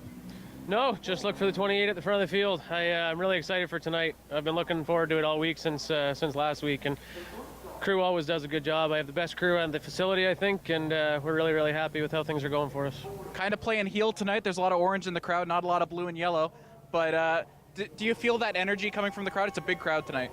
Yeah, this is 2 Fridays in a row. This place has been packed, which is awesome to see. Delaware Speedway is the place to be. In my opinion, it's the best racetrack in Ontario, and the crowd definitely shows that. I think I was joking with Trevor before the race. It's a really good night to disappoint a lot of Trevor Culver fans. All right, well, good luck with that tonight. Yeah, thanks, guys. I really appreciate it. Back upstairs. All right, thank you to Joy and Ryan. Getting set for Bone Stock LCQ, last chance qualifier here. And we'll see if we can get some confirmation from Trackside as to how many vehicles will be advancing. Isn't that something? Look at that picture right there, Kate. Last chance qualifier. Pole position car is the division points leader, the 00 Jay Cox. I can't believe it. Anything can happen in bone stock racing. And it's a lot of cars out here for the last chance qualifier. So I'm very interested to see what that special number is going to be tonight, as they only got 15 laps to do it. Yeah, absolutely. Last chance qualifier for the Bone Stocks. We're getting the field all sorted out here behind the pace vehicle as we are trying to realign some vehicles. Now, Chris, I did see the 78 of Justin Culver. They got their issue fixed there, and they're in this last chance qualifier. That is good to see for sure. And I believe they're still trying to sort things out here for the Bone Stock order. No white flag displayed yet. Waiting on the 92 of Jordan Wilms. I thought he might have qualified. We'll have to sort that out on the other side of the break. We'll pause quickly. When we come back, Bone Stock last chance qualifier next. Delaware Speedway Racing live on Rogers TV.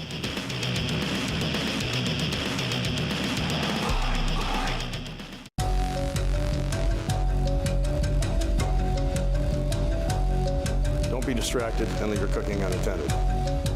Stand by your pan and look while you cook.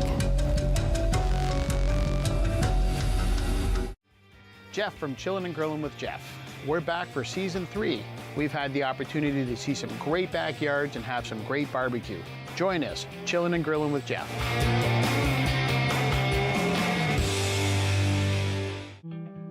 In the family with addiction, the person with the addiction becomes front, center all the time. Addiction and substance use affects all the layers of our society.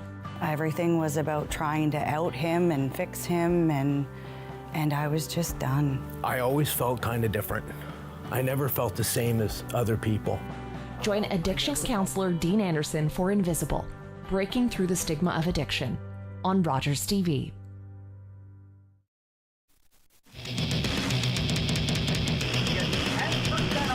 Welcome back at Delaware Speedway Racing.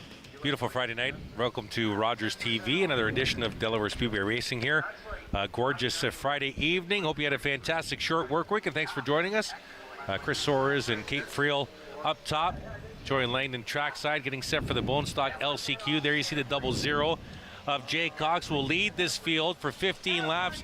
Last chance qualifier. He's the points leader. He did not have a good heat race, obviously. Who else didn't have a good heat race? The 92 of Jordan Wilms, who came out on the track late. We thought he qualified. Maybe he did too. He's in the LCQ. The top 12 are going to advance out of this race to the feature. So some cars that we would not think would be in the LCQ are in the LCQ as the white flag gets displayed for this very big field. The Sterling Roberts machine, the 15, who did qualify in his heat race but was penalized for an illegal part, so he was relegated to the LCQ. So we'll watch the 15. Kate will keep an eye on our bubble spot. The 12th position. as this 15-lap LCQ unfolds. Lights off the pace vehicle and the track. When the yellow lights go off around the track, that tells the drivers next time we see the flag stand, we'll be looking for green. So Jay Cox will lead this field at a crawling pace right now. The pace car will dive down onto the apron and will enter pit road from turn 4. And Jay Cox will lead this. This looks like a feature field, Kate, to be honest with you, with the amount of cars out of turn 4. Looking at the flag stand. Green flag, we're racing. Last chance qualifier. Oh, and the 85's hood's up right in the front stretch. He'll peel to the outside wall. He had a few cars checked behind him and had to get on the brakes in a hurry. The 85 at Tyler Wheel in trouble. We are still green on the racetrack. The 85 is stopped high in turn 1. He'll dive down into the pits and will stay green as Jay Cox will lead the opening lap. And it looks like the 15 of Sterling Roberts is sitting in that 12th spot right now. Mitchell Rawlings up to second. Jordan Wilms quickly up to third. Brady Cox, Dave Middleton, your top 5 right now. Great battle there. You see Rawlings in the 69, Wilms in the 92. That's the battle for the second spot. Right now, the 61 alone in 12th, all by himself, if my math is correct, on the track. But quickly being challenged, or sorry, the 611. And they're in the bubble spot right now. Jay Cox out front by a healthy lead. There's the 92 of Wilms, the 69 of Rawlings, still battling for second. The 24 right behind him, Brady Cox. In the 4th position, Cox will dive to the inside. Almost contact with the 69 of Rawlings. That's a battle for second spot. As the work turns 1 and 2, Wilms, Rawlings, and the 24 of Brady Cox. Second, third, and 4th. The 64 of William Clausen. Clausen right now, and we got trouble out of turn 2. The 611 was a little loose, but he'll keep it going straight. Now Clausen up to the 11th spot. Now we got a side-by-side battle back in the field for the 12th spot. Meanwhile, the leader, Jay Cox, all by himself. Over half a straightaway lead on the 92 of Jordan Wilms. And through turns 3 and 4. 5 laps in the books this time by 10 to go.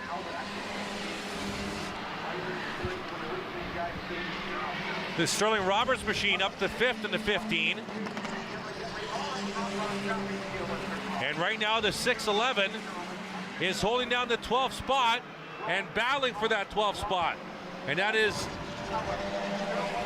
we don't even have a number for that car on there, do we? The 611? Oh, contact, speaking of the 611, contact with the 97, but they'll right the ship and continue on. The 611 just cut off the 97 in retribution from that collision in turn 1. And the 611 still in the 12th position. That's Colin Willems, I believe, in the 611.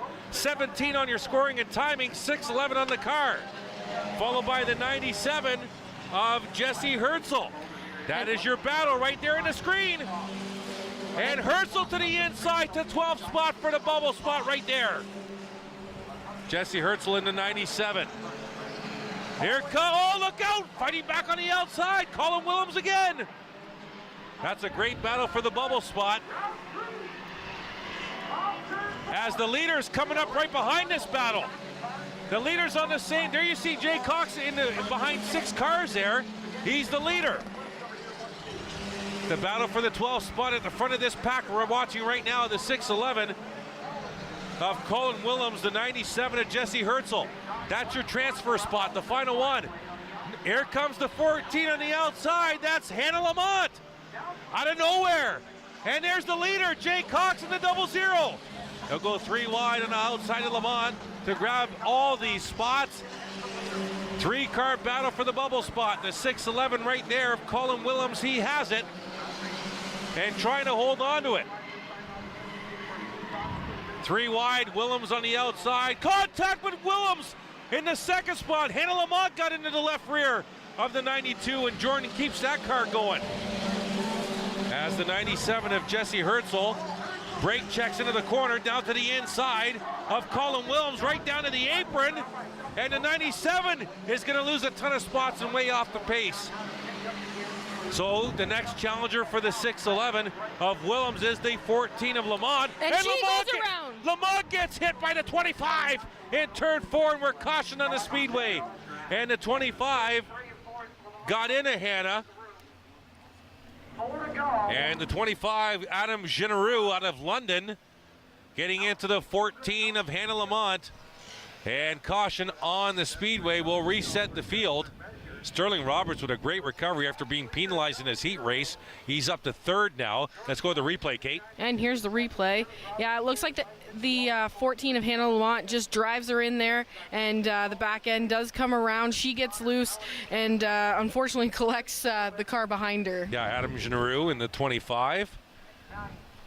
As Hannah's car is still turned around there in the high groove of turn number 4. And we'll go to the hood. Here's the hood from Tyler Wheel at the start of this LCQ. Right away, it's like it had no pins on it. Got a couple of shots from the 24, peeled high on the track, and when the field went by, Tyler ducked it into the infield. So good job on the part of Tyler Wheel to get that car off the track for sure. So 5 to go when we restart here. Let's go trackside, Joey Langdon. Here at Tyler Wheel's pits, and you mentioned it looked like he didn't have any hood pins. Well, he didn't, because they popped out on the warm-up lap. So when his hood flew up, he came back into his pit box, and who was sitting there but number 94 Carl Bartlett, who was dealing with an unrelated issue. So his team ran over, took extra hood pins off of Carl Bartlett's car, and put them on his, and he went out there. So hey, right place at the right time for Tyler Wheel, and Carl Bartlett had to go find some extra hood pins to actually get out there and race. Back upstairs. Yeah, absolutely. That's a very good story. As Jay Cox is the leader of this LCQ. Jordan Wilms, Sterling Roberts, your top 3. The 24 is Brady Cox. The 69 is Rawlings. And Rawlings on the track in the 5th position. As they're still looking to reset this field. And then after Rawlings, it looks like they've got the 24 of Brady Cox, yeah, and then the 78 of Justin Culver. Yeah, so there's still quite a few for that team. Quite a few positions to be rearranged on this track, and hopefully they do that as we go to break. You're watching Bone Stock LCQ, Delaware Speedway Racing live on Rogers TV.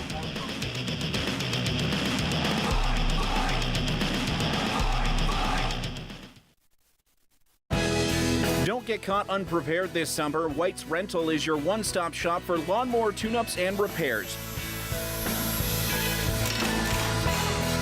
You can visit us at our new location, 785 Little Simcoe Street. I'm Mike Jack. I've broken multiple world records for eating some of the world's hottest peppers. Now, I'm challenging London restaurants to make some of the world's hottest food. Watch Jack Up the Heat Mondays at 5:30. Hi everyone, my name is Dr. Mario Elia, and I'm the host of a new show here on Rogers TV that we're calling Keeping London Healthy with Dr. Mario. I'm a local family physician here in London, and I'm very excited to be working with Rogers TV on this new format, which will give us an opportunity to explore all sorts of topics related to medicine and health. So tune in Wednesdays at 6:30 p.m. We'll see you then.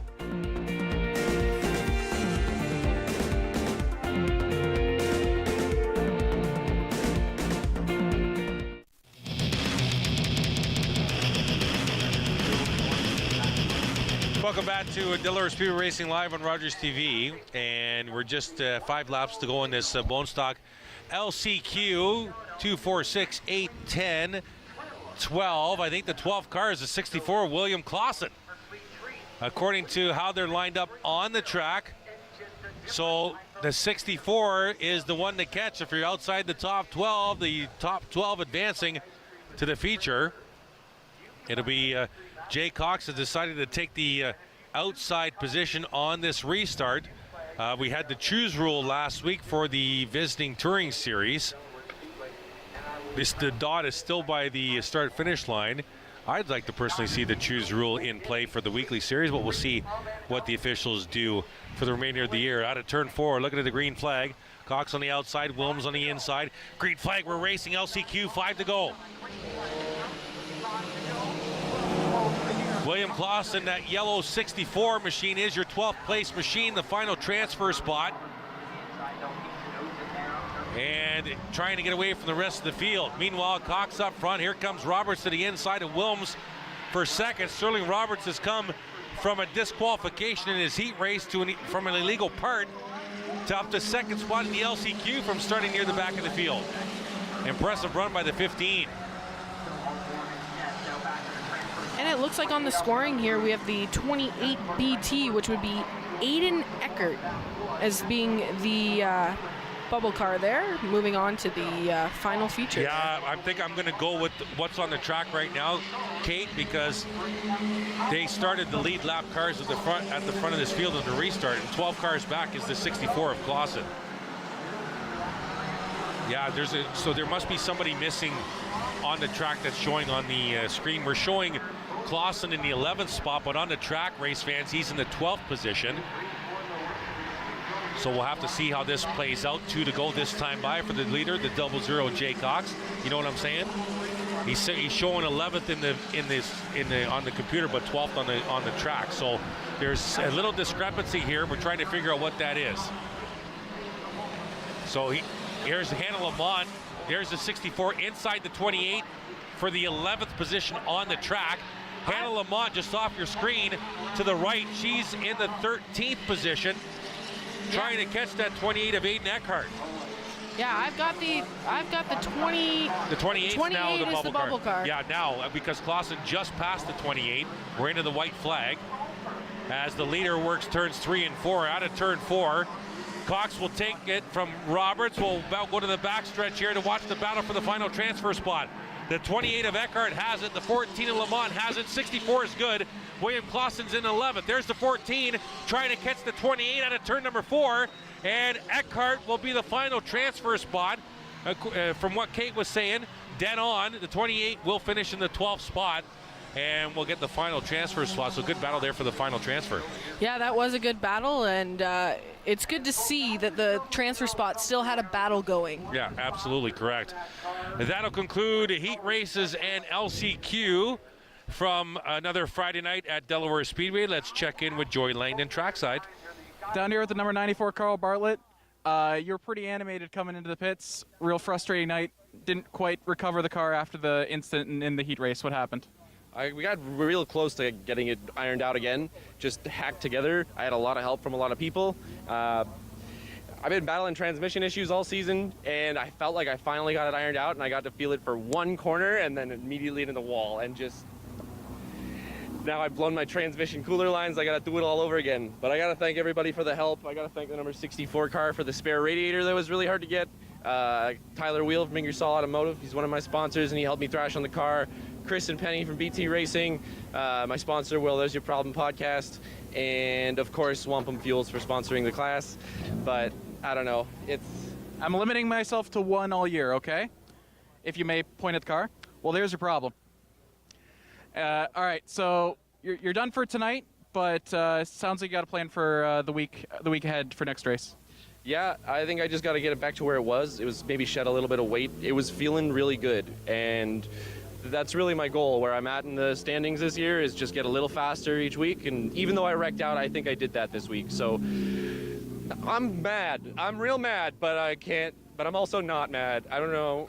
I don't want to race anymore, and then I want to go racing again. And very emotional night for the 94. I'll give you space to do that. I'll see you next week.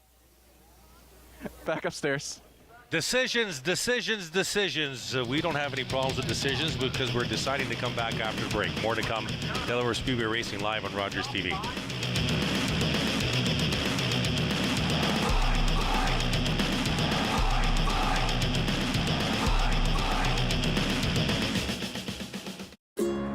It's closing time, and you stayed out longer than you planned. So now you can't drive, and the buses have stopped running. You could always call your girlfriend. Or maybe your roommate? What about your best friend? You could just dial 1-888-TAXI-GUY or use the Taxi Guy app. The call and the app are free, and they both connect you to a local cab company to bring you home safely. Visit arrivealive.org to find out more. Arrive Alive, drive sober. Welcome to the Nashville Municipal Auditorium, where an incredible music experiment is about to get underway. You gotta have a great chorus. Every time I step foot on the stage, I feel alive. We are here to make stars.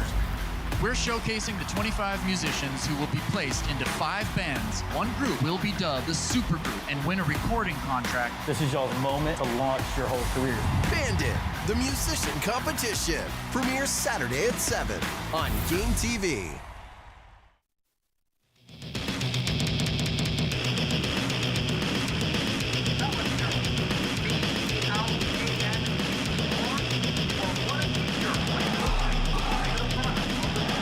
Welcome back to Delaware Speedway Racing on Rogers TV. Chris Soares and Kate Friel. What did you think about the heat racing and the LCQ? Well, the heat racing was fast, fun, and very enjoyable. So I expect the exact same thing when it comes to the features. Yeah, it wasn't as warm as we've experienced the last few days here, but the track was still quite warm. Now the sun's gone down behind the trees, so it's getting cooler now, which means added grip to the track. Maybe better speeds, maybe better handling cars. Which you used to be a driver, you always like a better handling car. Well, the track's definitely going to tighten up as the track cools down. So teams got to make a decision here. Are we going to loosen it up? How much? And crew chiefs, it's all on you. Yeah, and for those of you who don't know, Delaware Speedway is actually shaped like an egg, so the distance between turns 1 and 2 is actually shorter than the distance between turns 3 and 4. From a driver's standpoint, because you love a good handling car, did you like a better handling car coming out of turn 2 and heading down the back, or coming out of turn 4 where you could carry more speed through 3 and 4? Carrying more speed through 3 and 4 is key, but because 1 and 2 is a little bit sharper of a turn, I want more grip coming out of there, because that wall out of turn 2 comes fast. Absolutely. We got plenty more to come here as we're inside the intermission here at the half mile on a gorgeous Friday night. More to come on the other side of the break. Delaware Speedway Racing on Rogers TV.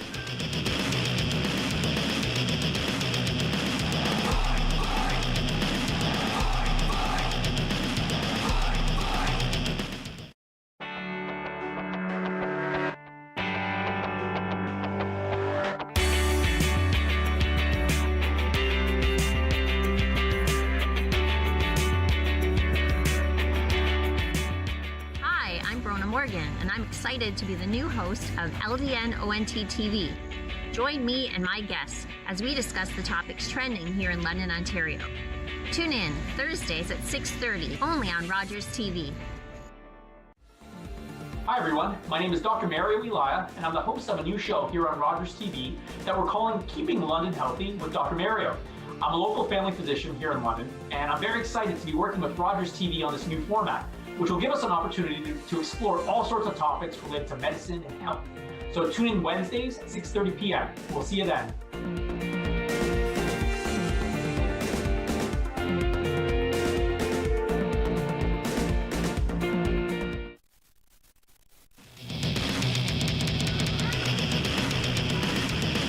Welcome back to Delaware Speedway on Rogers TV, Delaware Speedway Racing. Chris Soares and Kate Friel. Kate taking over for her husband, Kyle, who has been grounded because Kate wanted to come play with us on TV today. Yeah, and it's way more fun here than doing housework.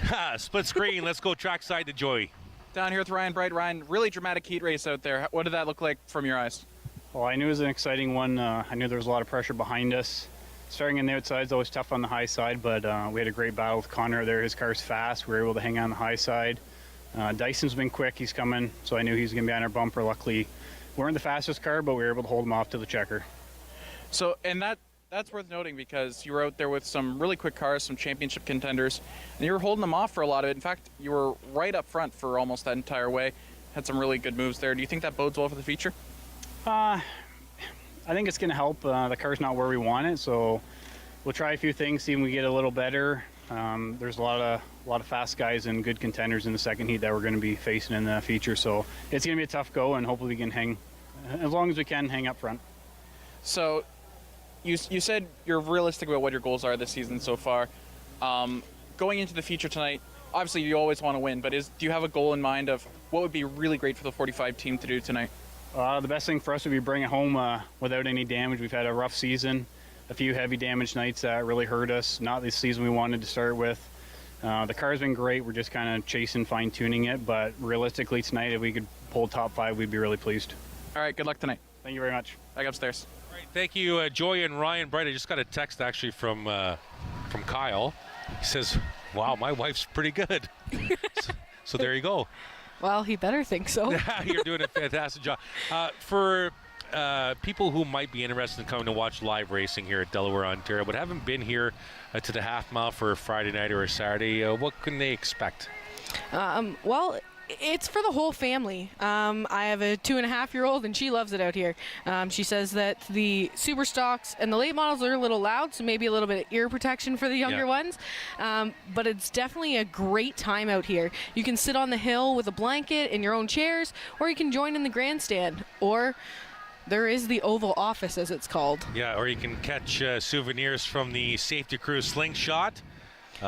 Maybe we'll catch this one. This is our position. We're just up and left of the Pennzoil flag stand. They're going to shoot right at us here. Well, do you think if I stand up and wave my arms like a lunatic, it might hit us? Maybe we couldn't reach that. That was like in the 6th row for sure. For all the information you need, DelawareSpeedway.com. You can find it all there. We got plenty more to come as we're spending a beautiful Friday night at the half mile in Delaware. Delaware Speedway Racing live on Rogers TV.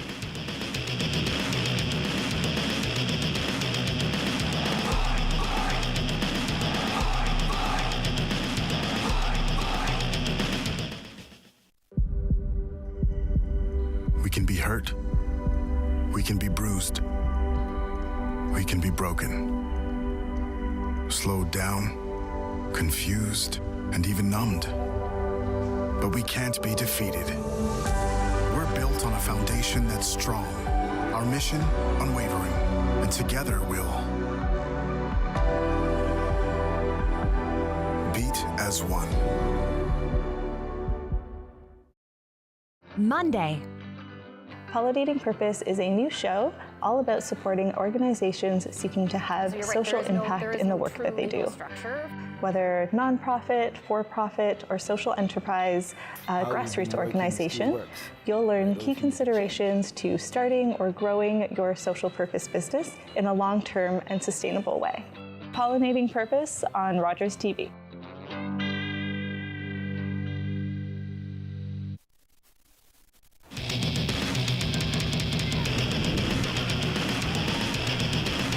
Well, here we're back at Delaware Speedway, and I've got Jamie Mosley with me.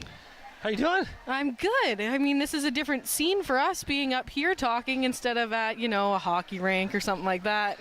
We get around. I mean, you need something to do between race seasons, right? Yeah. What's your favorite part of tonight been so far? The crowd. There are so many people here tonight. Diamond Aircraft down in Turn 1 brought like 450 people. Trevor Culver from Lucan brought like 550 people. Like half of Lucan is here to watch the races tonight. It's just, you scan the hill. It's just awesome. There's a great crowd here tonight. Weather's perfect. Lots of race cars, over 50 bone stocks. The last chance qualifier was great. So far, we've seen some great racing. Yeah, it's definitely been crazy here. I mean, we were watching people try to get into the track tonight, and the lineup was huge. If the biggest problem you have is build more bleachers as a track owner, not a bad problem to have. So I think that's a great problem to have. Yeah, no, great action. And hey, Brody Rickwood finally going to victory lane in the heat race for the super stocks. That was good to see. Talented youngster out there. Yeah, I was actually telling the fans earlier, he actually bought my first junior late model. So kind of cool to see him win that heat race tonight. And how about your point leader in the bone stocks having to qualify through the last chance qualifying race? Yeah. I mean, that just tells the competition with the bone stocks. Now, I heard he had to add about 50 pounds of weight to the car. It's going to slow him down a bit, going to make it a little tougher to handle. That crew's going to figure that 0-0 out. They did in the last chance qualifier. Yeah, that'll definitely be interesting to see. And the 15 having to fight his way back in after a DQ. Definitely. It's lots of stories here tonight. It's been a great night of action. Like I said, super crowd out here. Hope everybody watching on Rogers is enjoying themselves. I hope so. And thanks for joining me. Is there anything else that you expect in this feature race tonight? I want to see how a couple guys that struggled in their heat race. Jay Dewar wasn't real quick. 93 Carson Nagy, not real quick. So those guys got some work to do. Can Brody Rickwood back it up in the feature? I want to see how that V8 stock feature is going to look. Jordan Morris and Paul Fothergill put on a great show for second behind Doug Stewart there. We got a lot of great race cars here. We've got the bone stock field narrowed down from 50 whatever it was to 34. So should be a fabulous night of feature action. Yeah, and thank you for joining me so much, Jamie. It was great talking to you in this capacity for once. Fans, we'll be right back. Thanks for joining us again on Rogers TV as well as YouTube. We'll be back right after the break.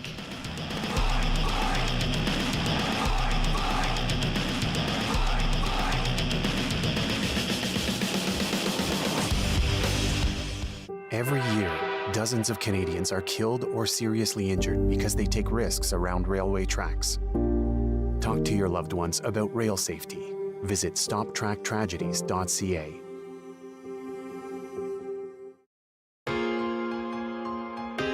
Thank you to all of our volunteers. Whether it's long production days or late nights, we appreciate everything that you do for us in helping put on our productions. Thank you, and happy National Volunteer Week.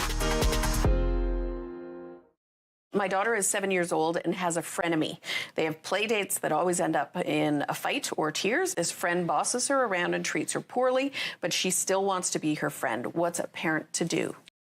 I would let them acquiesce to a certain amount, and then, when they're at this age, you still need to be supervising their play dates. So I might step in, not to correct the bossy child, but it's my child that I'm concerned about. I would just expose her to other people, teach her to have a voice, and let her know that she's got options.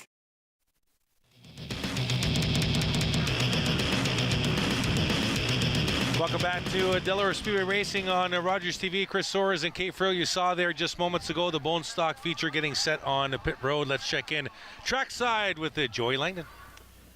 The Bone Stock feature race is about to get going, and for the first time I can remember, this man is not in it. Adam Genereux, what happened out there? So we've been chasing this issue on the new car, brand new Sunfire for this year, and second race in, I got hit in the left front wheel, no big deal. Ever since then, it's just been ripping the drive shaft out of it, and we're thinking that the whole car is twisted at this point because we don't quite know what else to replace. We've tried everything, and just happened again in the heat race. Car was running great. We were 3 wide. I got bumped a little bit, and then it just let go. So we were talking at the start of the year, the 25 was maybe a breakout candidate this year. That hasn't quite happened. Not quite. But you've shown some flashes of brilliance still. Yeah. What do you think the roadmap is for the rest of the season to get back to where we thought you were going to be? Well, just at this point, we got to take it to the frame straightener and get it pulled or put a new transmission in it. And then I think after that, the car has a ton of pace. I mean, the one race that it ran great, it's 23.5. It ran second in the third heat. So it's got a lot of potential, a lot of raw pace in it. And I don't know, I think once it gets fixed, we'll be out chasing trophies for the rest of the year. All right, well, you got the rest of the night off. I'll leave you to it, but good luck the rest of the year. Thank you very much. I appreciate it. Back upstairs. All right, thank you, Joy and Mr. Genereux. Okay, getting set for the Bone Stock feature, but we're going to do a pick'em here with Kate and myself. So we each get a one driver in each feature, okay?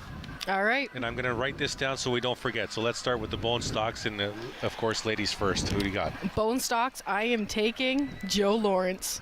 Joe Lawrence in the 28? I am taking Joe Lawrence in the 28. All right, I'm going to take Jason Lovey in the 21C.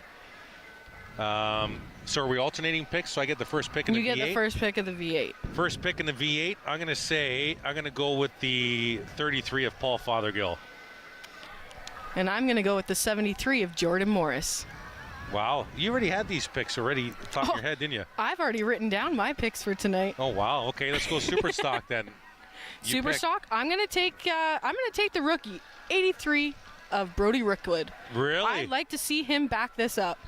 If he gets a top 3, I'm calling it a win for me, though, because that would be awesome. 2022, this guy did the same thing he did tonight and brought about 300 fans. Tonight he's brought 550 fans from the Culver family and friends and Culver stable and all the sponsors. I'm going with the number 1 of Trevor Culver to win 2 weeks in a row because he won the Quick Wick Superstock feature a week ago tonight. So I'm going with the number 1. That is a great pick as well. That was my other pick, but I wanted to stick with the 83 of Rookwood. I would like to see the rookie pull this off. That would be very interesting. That's coming up in the Superstock feature race. But we're leading things off with the Bone Stock feature race for 25 laps. Oh, my goodness, what a field here.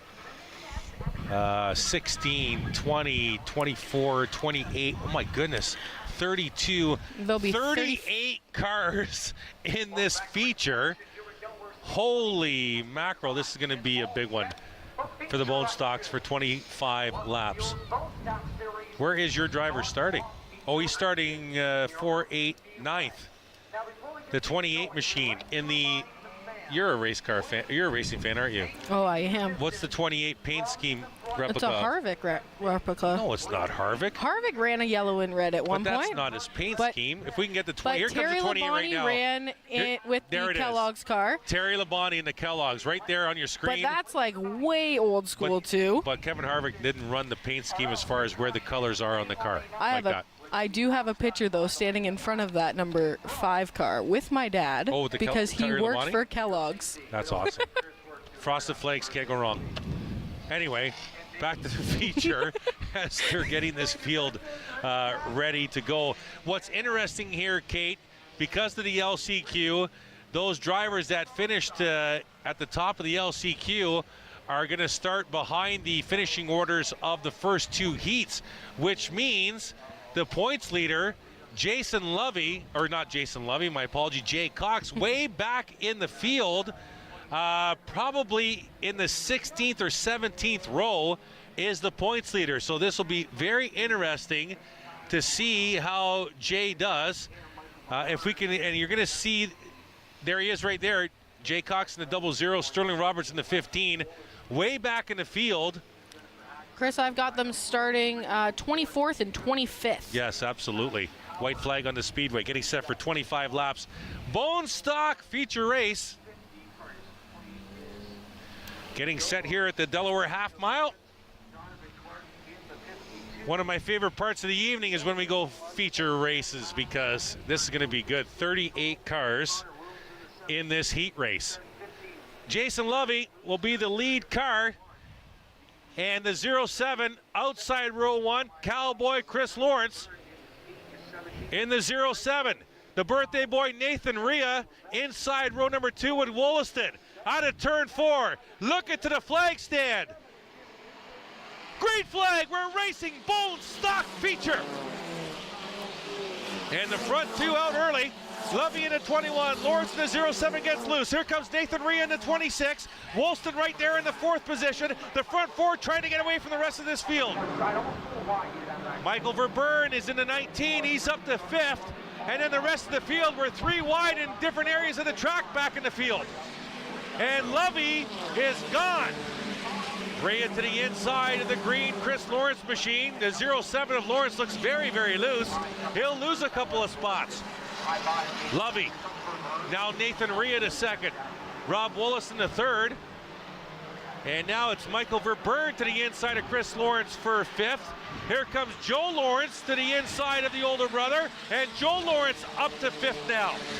And the 59 of Cassie Howard's dragging her bumper here around the racetrack, but hasn't received any warning that I've seen as of yet. She may have just gotten one. I do see Scott Mackey with a rolled up black flag there. Yeah, Scott Mackey was just on the end. The 07 of Chris Lawrence off the pace on the backstretch on the high groove.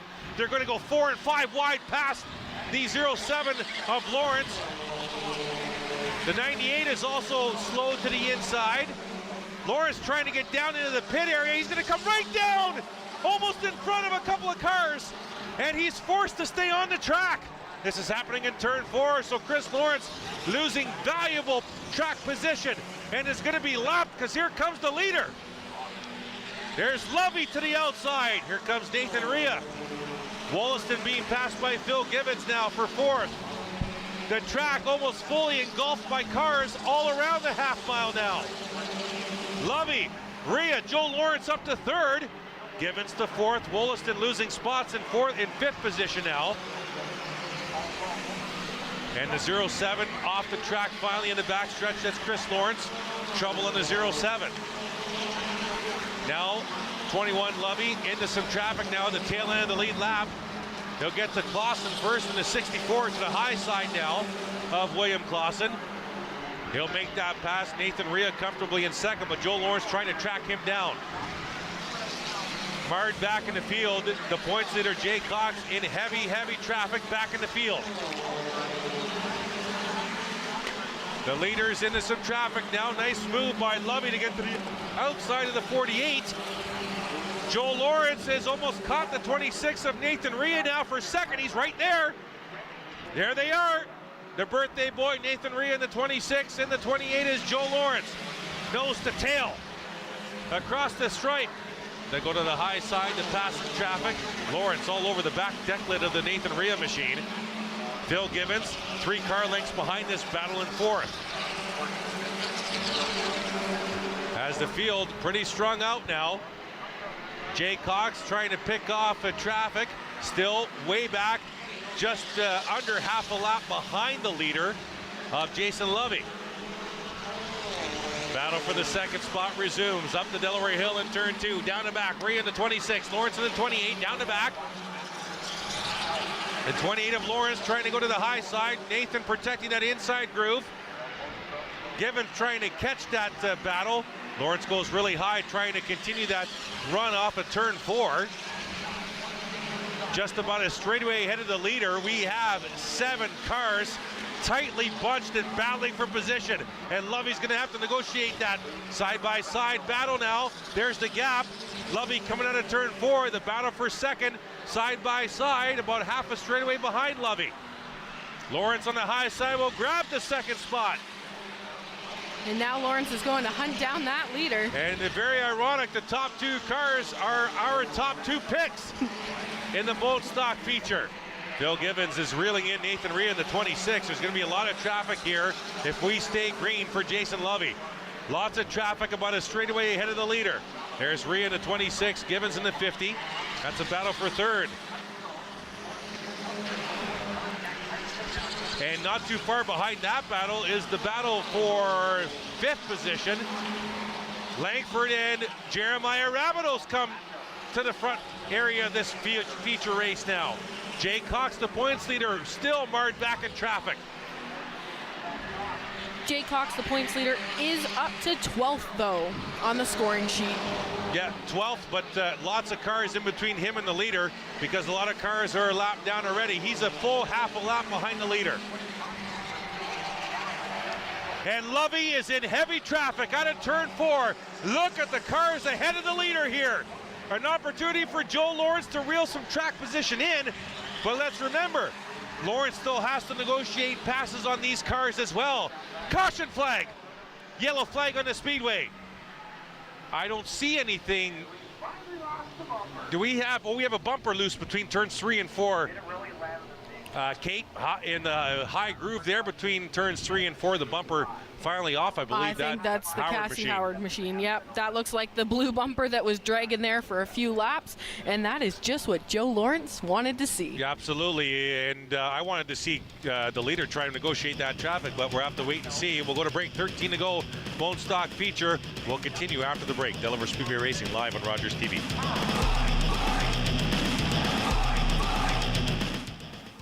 It isn't the heavy trays that make the job difficult, or the fast pace you need to keep up. It's not working another double because someone called in sick. What makes the job tough is the moment you realize a customer has had enough, and you have to make that decision not to overserve. Refusing service isn't personal, it's the law. We know it's not easy, but we're counting on you to keep us all safe. Thank you, servers, for doing the tough job. My name's Ranger M, and I work at Catfish Creek Conservation Authority. I'm the community outreach technician, and that means I do a lot of this, chatting about all things nature and conservation with kids, adults, teachers, everyone. I love to knowledge share, and that's just what I'm going to do with you. So come on, let's go learn with Ranger M.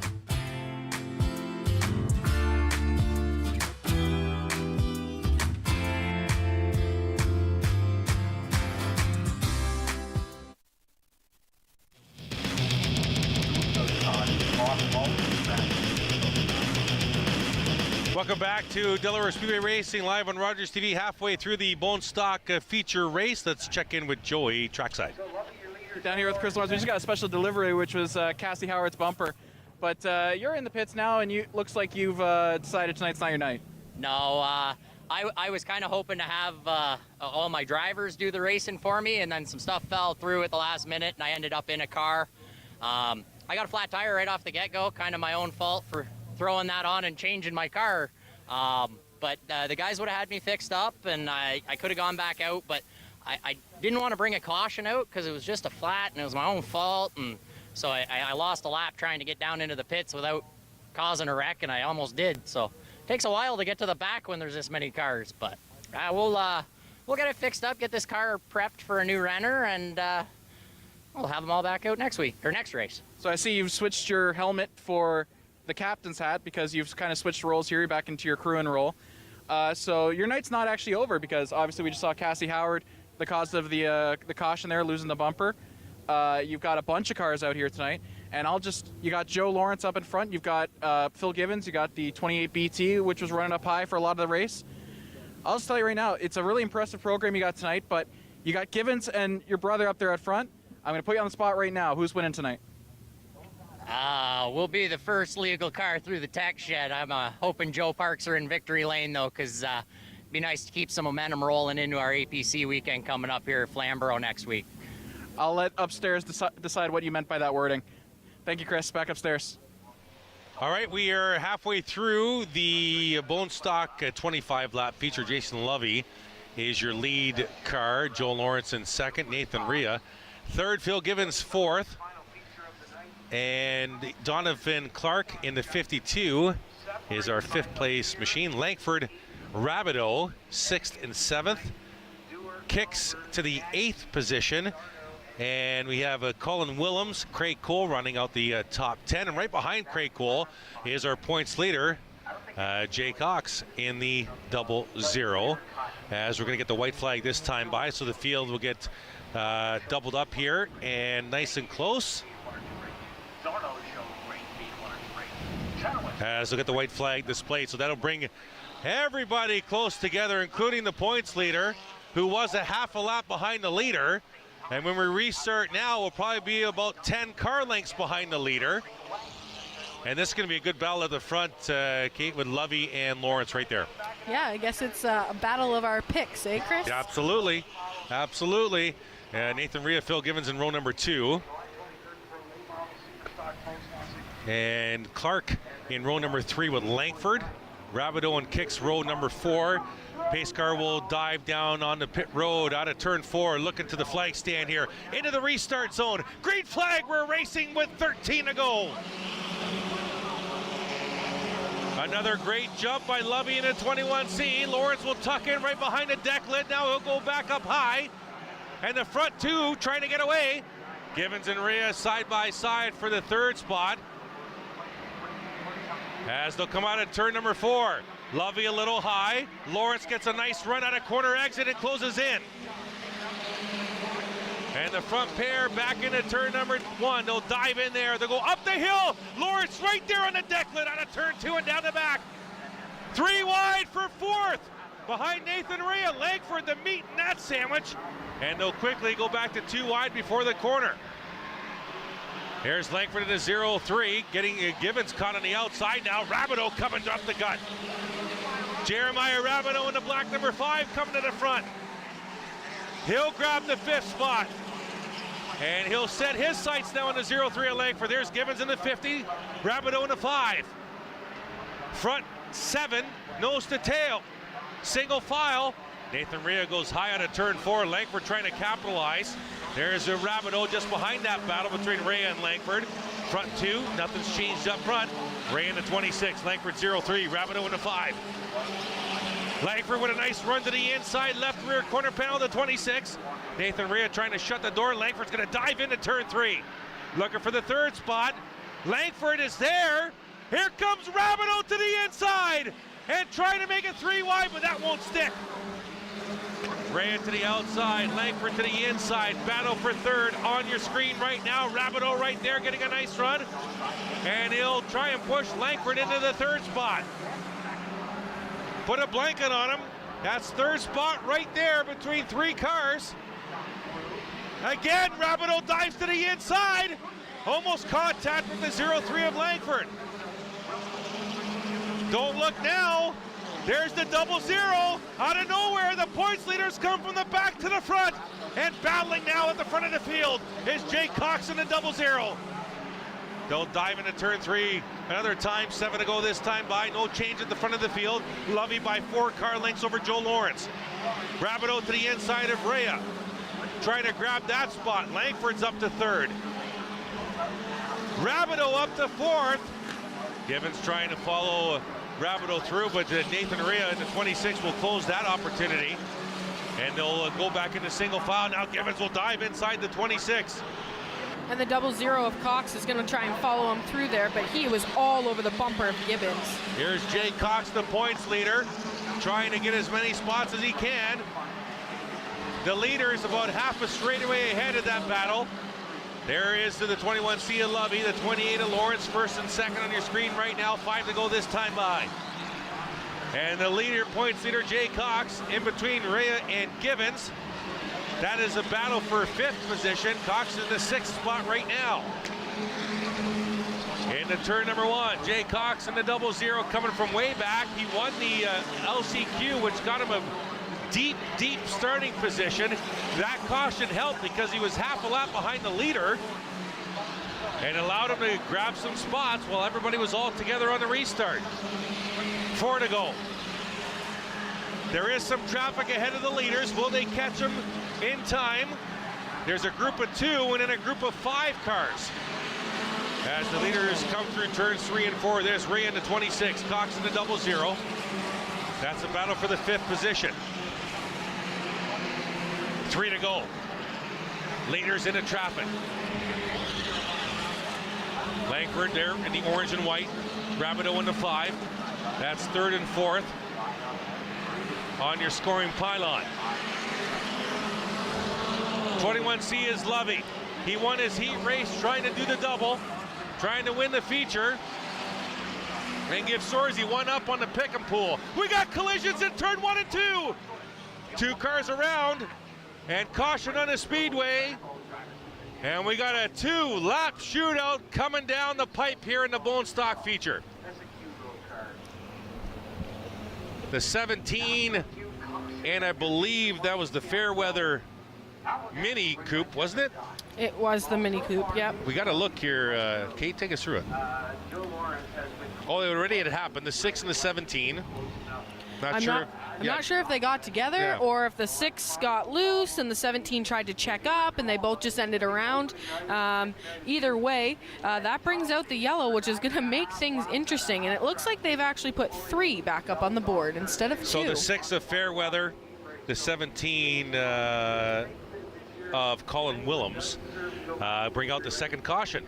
So 3 laps to go when we come back from break in the Bone Stock feature on a Friday night. Delaware Speedway Racing live on Rogers TV.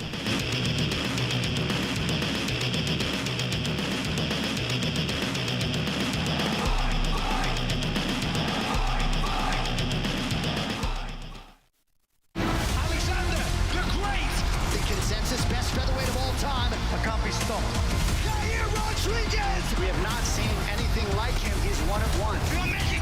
Just another competitive battle between these 2 flyweights. That fight's gonna be ridiculous. This is as good as it gets in the sport. I cannot wait to get to Vegas to watch these 2 fights. 2 undisputed UFC titles on the line. This is International Fight Week. The energy is off the charts, and this card is absolutely amazing. As each day passes, we have one guarantee. The sun will rise in the morning and set in the evening. No matter where you are on this earth, there is a sunrise and a sunset. No matter the weather, the pollution, the clouds, there is a sunrise and a sunset. No matter what you do, like the sun, you will also have a time to rise and a time to set.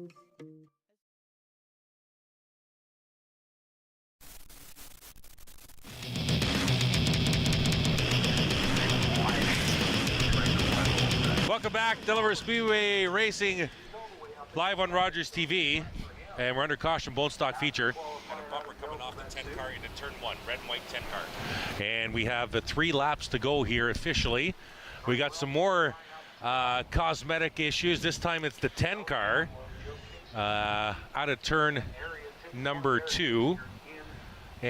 And let's go trackside to Joy Langdon. Joy? Seems awfully familiar at this point. Last year, Joe Lawrence and Jeremiah Rabideau were battling lap after lap after lap. Phil Givens and James Lovey were in those races as well, fighting them lap after lap after lap. Now with the late caution, I just saw a bunch of the super stock drivers stop what they were doing and look up, and they're all watching very intently to watch this final battle between Lawrence, Lovey, and the rest of the bone stock field with a lot of very, very fast drivers. 3 laps to go. Back upstairs. All right, thank you, Joy. Appreciate that. Ian Levesque is the 10 car. Oh, yeah. Oh, that's coming off. It's off right now. There we go. Now it's he's off just right now. it. And Scott Mackey not looking this way, but someone's going to see it. Oh, I think he just caught it. I think it's completely off.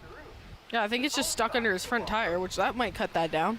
Yeah, Ian Levesque having a pretty good run in the heat race earlier today. Marred back in traffic and near the back of this field right now, and we'll see if they give him a black flag. We'll see if the white flag comes out for the field this time around. I'm not sure it will. As no indication from the flag stand. It's going to be a 3-lap shootout. The last 2 restarts, Jason Lovey's really got out to a fast start. That 21C's been really fast all night.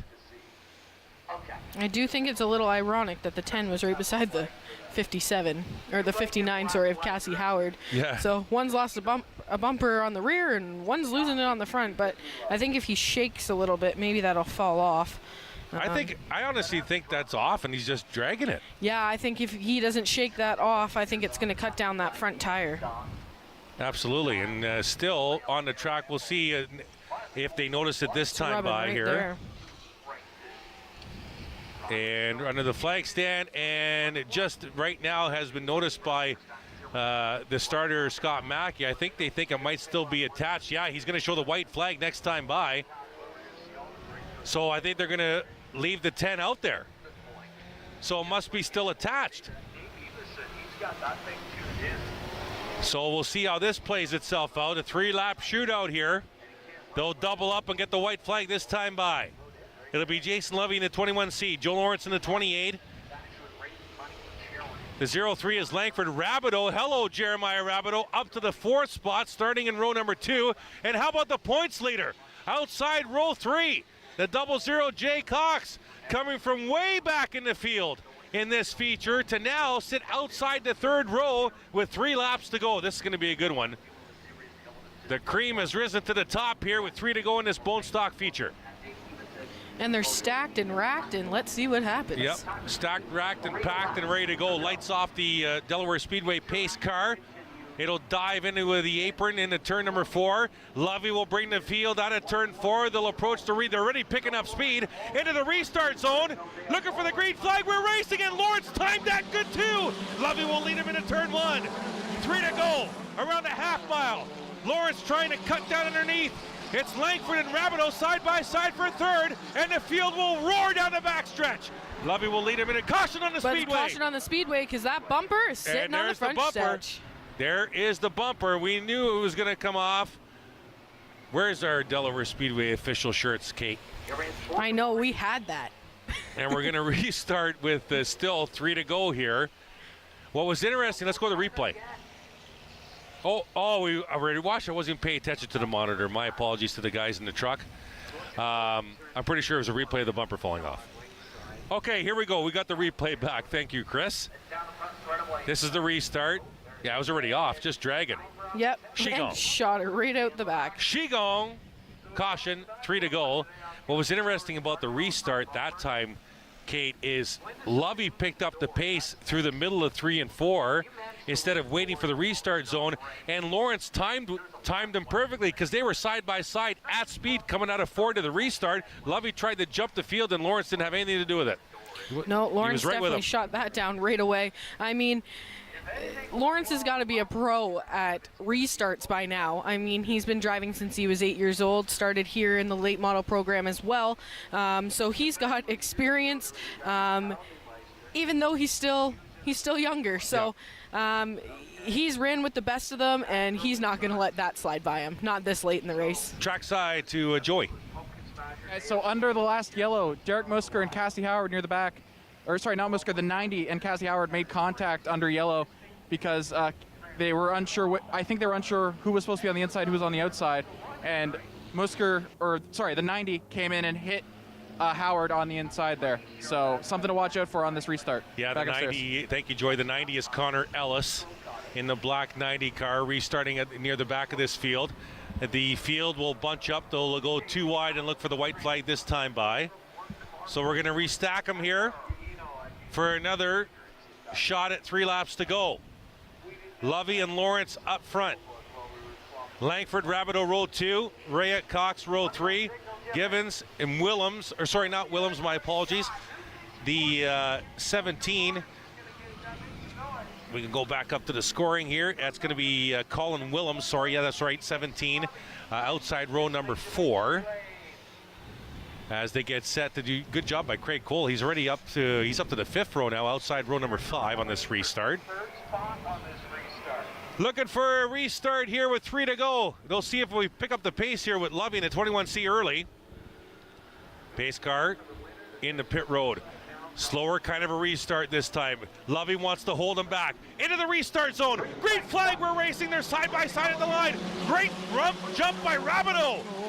And Langford will close that opportunity. Langford to the inside of Lawrence, look out! Lawrence gets a good run out of turn 2, but Lovey is away by a car and a half. Lovey to the lead.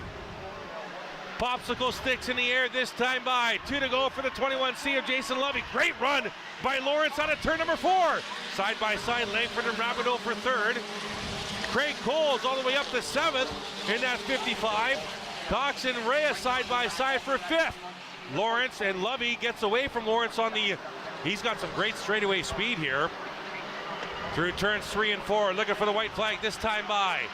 And another great run by Lawrence out of 4. White flag, half a mile to go for the 21C of Jason Lovey. The front 2 are gonna settle it. Oh, and here comes Lawrence to the inside. And they'll drag race down the back. Lawrence has the preferred lane. Lovey will outrun him into turn number 3. What a move by Lovey. Lovey goes high. Here comes Lawrence. It's coming to the line. Looking for the and it's going to be Joel Lawrence at the line. Will take it over Jason Lovey in the 21C. What a final lap in the Bone Stocks. Langford will finish 3rd, followed by Rabideau. Great run by Jeremiah. Up to 4th, they're wrecking. And they're wrecking in the corner number 1. Rabideau will finish 4th, Rhea will finish 5th, and Jay Cox, the points leader, will finish 6th. Good recovery by Jay Cox. And let's go to the final lap replay here. Oh, this is at the end of the, that's at the end of the feature. So that looks like some had started to slow down. There was 24. car coming on the inside there, and the other 24 got into them. So the 224s made contact. And Hank Clausen and Brady Cox. So Joe Lawrence with a final lap pass got to the inside of Lovey, got the preferred lane. Lovey outbroke him into turn number 3, but then went wide with that extra acceleration down the back. And Lawrence was able to come through the inside lane and hold off Lovey for the Bone Stock feature race win. And momentarily we'll send it down trackside to Jordan Maudsley. I believe will be conducting the interview with the 28 of Joe Lawrence, as that completes our Bone Stock feature race. And that's one for you. I you think got that puts one. me 1 Kate. One up with the Joe Lawrence pick, as we're waiting for Joe to come out of the 28 machine. And then we'll send it downstairs to Jordan Maudsley. What a beautiful final lap pass. I thought Lovey had it, taking that white flag, and there's Joe Lawrence out of the car. We'll send it trackside to Jordan.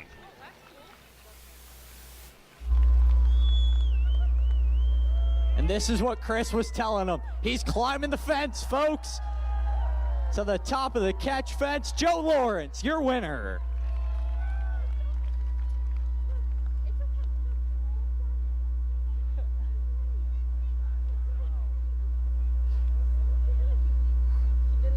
Joe's got his kid down here in Victory Lane. First of all, Joe, your first time down here this season. How good does it feel? Feels awesome. That was a ton of fun today. Just playing around on the car. I gotta thank Chris, because he just kind of lets me free roam with these things. He just says, here's a car, and show up at the track and have some fun. So you didn't need to lead them all, but you led the important one. Run me through that last lap. That was crazy. I'm not sure if he slipped up a little bit there, but I was ready for something.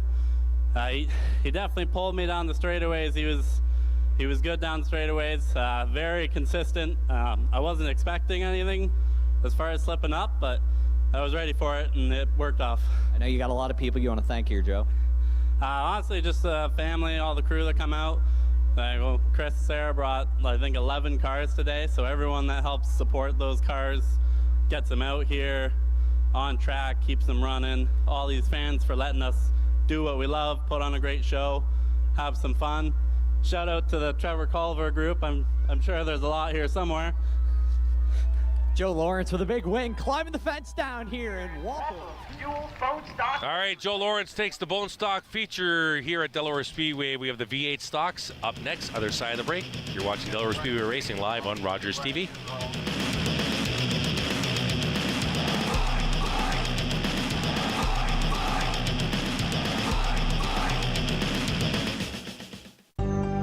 Call the Rogers TV viewer response line. Email us or connect with us on social media.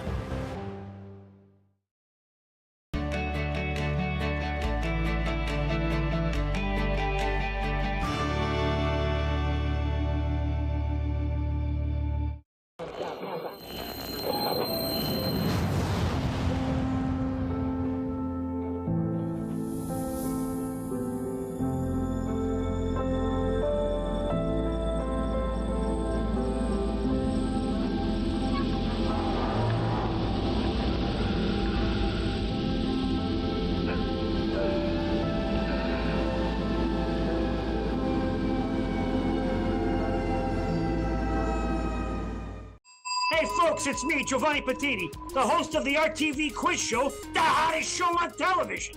It's the hilarious quiz show where you, the viewers, play for valuable non-existent prizes. It's got great trivia, fun facts, and a lot of laughs, all blended together in a perfect cocktail of edutainment. So join us Wednesdays at 7:30 right here on Rogers TV. Nice.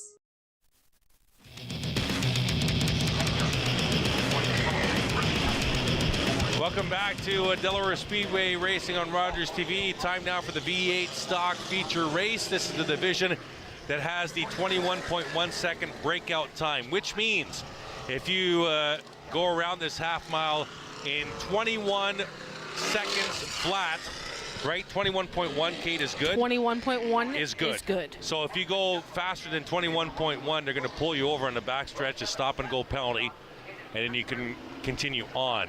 So you have to be 21.1 seconds or slower to be continuing on in this race. It'll be a 25-lap feature. Kate's pick is the pole position car, and my pick is outside row 3. So pretty much what we've seen from the V8 stocks over the last few months has been you're near the front of the field, it's hard to pass unless you break out yourself. And that's the truth, right? It is the truth. It is. It's hard to pass. So let's hope Morris doesn't break out so I can go up by 2. Yeah, you go up by 2, you win. There's only 3 features. That's okay. Maybe we'll do an all or nothing in the third. Okay. Who knows? Or is there a King of the Hill that we have forgotten about or something? No. Maybe we'll have to do King of the Hill, Chris. 25 laps, the scheduled distance here. Lights off the Delaware Speedway pace vehicle. Getting set here. Jordan Morris will bring him to the green for 25 laps. V8 stock feature set to go. And beautiful car count, 16 cars. Green flag, we're racing. It's Morris and Brune ahead at the feature race like they were in the heat race. And Fothergill's already on the move, so I wouldn't count him out there yet, Chris. Well, we won't see any breakouts in the opening lap because they kind of started at a caution pace here. Well, they could break out. Kate's going to check timing and scoring. There's got to be breakouts there. They look so fast. Nope. There's no breakouts yet. We're still seconds. 22 seconds. We'll see after this lap. Losing track position. The 45 falling back in the field. The front 4 trying to get away. Morris out front. It's Taggart in the 23. Broom outside in the 3rd spot. Fothergill to the inside. Morris checked up. The Taggart machine must have broke. No, 21.5. Morris checked up before the line to not break out, and Taggart did not, and it allowed Taggart to get to the inside of Morris for the lead. And Fothergill is on the move there. Fothergill up to third. Here they come. It is good racing. It's exciting, tight, packed racing. And they're all staying within that 21.1. Thumbs up from Kate. They're all good. Last time by. Taggart to the inside of Morris. Then it's Fothergill. The Blue Deuce of Stewart inside for fourth. Out of turn 4, another lap. Side by side for the lead. Thumbs up again from my partner up here in the booth. As the leaders, what a nice pack at the front of this field. Taggart really extending past Morris into turn number 3. Morris fights back out of turn 4, side by side again. It's a parade lap at speed around the half mile here on a Friday night V8 stock feature on track right now. Taggart to the inside of Morris. Fothergill in the black 33 looking for a mistake. The Blue Deuce of Stewart right there. Up comes Steve Book now to 5th. Here comes the 47 of Steve Book. Lots of them in the 21 seconds, but still, thumbs up. We're good to go. Nobody breaking out yet. Still that battle for the lead. The front 9 cars all together there at the front. Broom gets loose in turn number 4. He'll lose some spots. As Taggart will lead him into turn number 1. And it's still good last time by. Morris on the outside. Fothergill in third. Now Book's gotten by Stewart for 4th. Here comes Steve Book on the outside of Fothergill. Steve Book making a run in the black and gold 47. The front 5 all together. How did we look last time, Kate? Good? No? David Rickwood at a 21.025. So the 78 is broken out. He's in 6th on the track. They're going to have to pull him over. He broke out in his heat race, but never answered the call to sit out. We'll see if he pulls over here. And he's not going to pull. Oh, yes, he is going to pull over. So Rickwood will adhere to the stop and go penalty. Oh, he didn't even. Is that what you're supposed to do? He hardly stopped. I think he's supposed to stop, let the whole field by, and then keep going. Yeah, he hardly stopped. He let 3 cars go by and then picked up speed again. Look at this battle at the front of the field. And Steve Book's going to try and push Jordan Morris down the back. Here comes Fothergill to the inside. 2 by 2 for the lead. Taggart on the inside, Morris on the high side, 14 to go this time by. Fothergill and Book in row number 2, and then Stewart in the Blue Deuce, and Thurkettle up to 6th spot. Good run by Darren Thurkettle. Taggart into 23, Morris outside, and he's 73. And it looks like the 78, every time he comes around to that pit wall point, is slowing down, letting a few more cars go, but hasn't fully completed the stop and go penalty. Front 5 now have broken away from the rest of this field. Doug Stewart in the 2, trying to stay with that lead foursome. Through turns 3 and 4 another time. 12 to go this time by. Even doesn't. Steve Book giving Morris a couple of shots into turn number 1. And Steve Book wants to go. Thumbs up from Kate. We're good. Caution on the speedway. We got 3 cars involved in turns 1 and 2. 2 up on the wall. I think that might be Evison and Thurkettle. Up on the wall there, the 15 and the 56. The 15 of Evison, the 56 of Thurkettle, the 2M. Mark McDonald also involved in this collision. And we're hearing it started on the front straightaway. We might have a shot at what happened here. Checking in on the drivers of the 15 and the 56. It's Evison and Thurkettle respectively. Let's go to the replay here. So right in the bottom left of your screen, you are going to see them starting to make contact going right into turn 1, ending up with the 3 of them getting into that collision. Now before that, the closest one to a breakout time with without going over was actually Mark McDonald in the 2M. He had a 21.108, so just holding on there. But he was the closest to the breakout time without going over. So he's got a fast car. Everybody's fast out here. And we got another replay here's here, different another angle. shot. Bottom Here's left a bottom here, Kate. shot. There's the contact. There we go. Evison's right front into the left rear of Thurkettle. Just at the bottom of your screen, and then they must have collected the McDonald machine. Yeah, right up on the back of the car ahead of him. So it looks like he's going to get the hook because that front end might be a little worse for wear. Absolutely. Under caution here, V8 stock. With 12 to go. And we'll take a quick break here in the V8 stock feature. We'll be right back. Delaware Speedway Racing live on Rogers TV.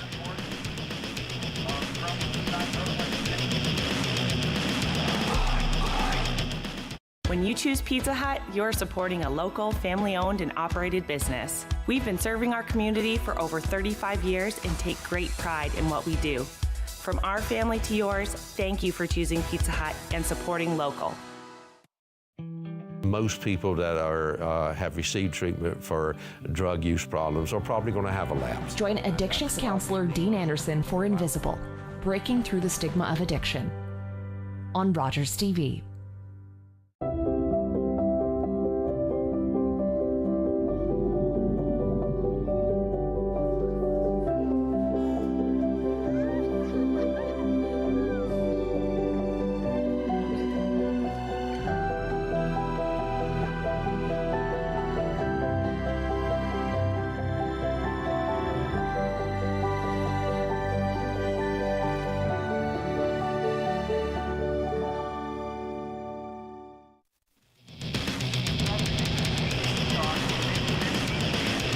Welcome back, Delaware Speedway Racing on Rogers TV. Chris Soares and Kate Friel with you, Joey Langdon Trackside.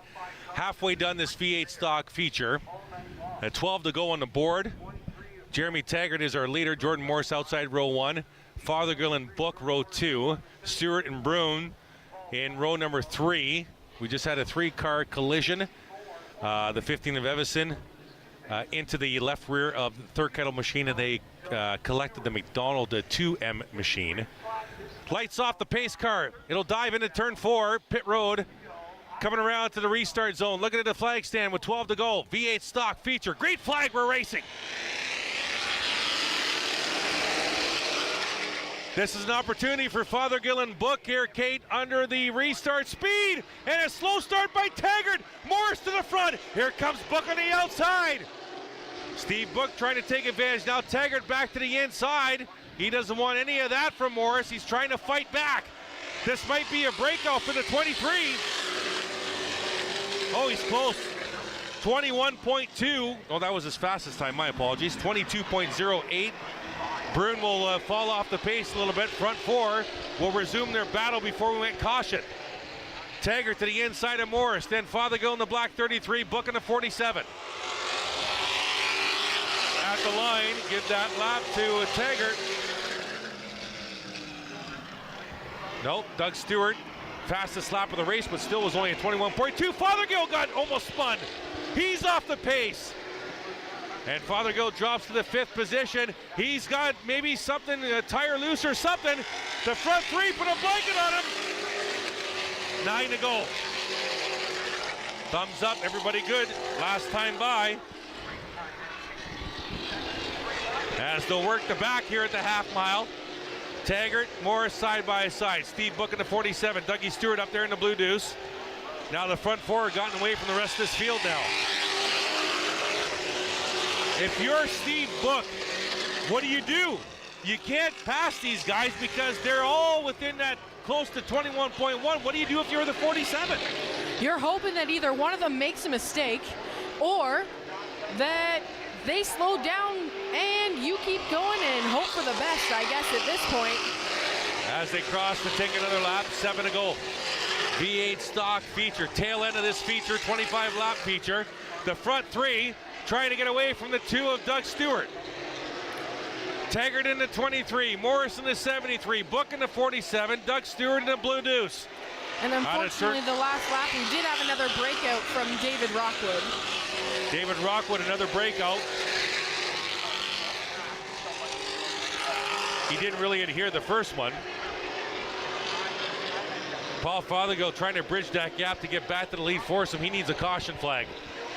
5 to go this time by. The parade lap at speed continues. 21.1 or slower is the target. If you're faster, you're getting pulled over. Taggart and Morris continue this parade lap at speed around a half mile. Steve Book in the 47. Doug Stewart in the 2. Fothergill trying to catch back up, and he's almost there now. 21. Paul Fothergill. Paul Fothergill has just broke out. 21.086. No wonder he caught the first 4. Paul Fothergill's going to get a penalty. 3 to go. Give the pick and pull to Kate. Oh no, not if Morris doesn't win. I'm still in it.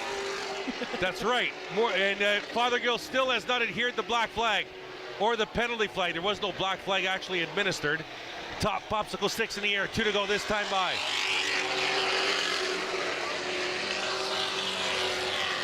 Everybody is good. Fothergill for sure was under 21.1, Kate. His fastest lap. 21.086. And he did pull over. There he is. That's the stop and go. You stop at the back entrance from the backstretch. White flag in the air. It's going to be settled by the front 4. Thumbs up. We'll see what the last lap provides. Taggart in the 23, Morris in the 73, Book in the 47, Stewart in the 2. I need Taggart to win here to save my hopes in the pool. Sorry, Kate. Out of turn 4, here comes Morris. They're 4 wide at the line. And Morris will win it. What's our time? It's Jordan Morris.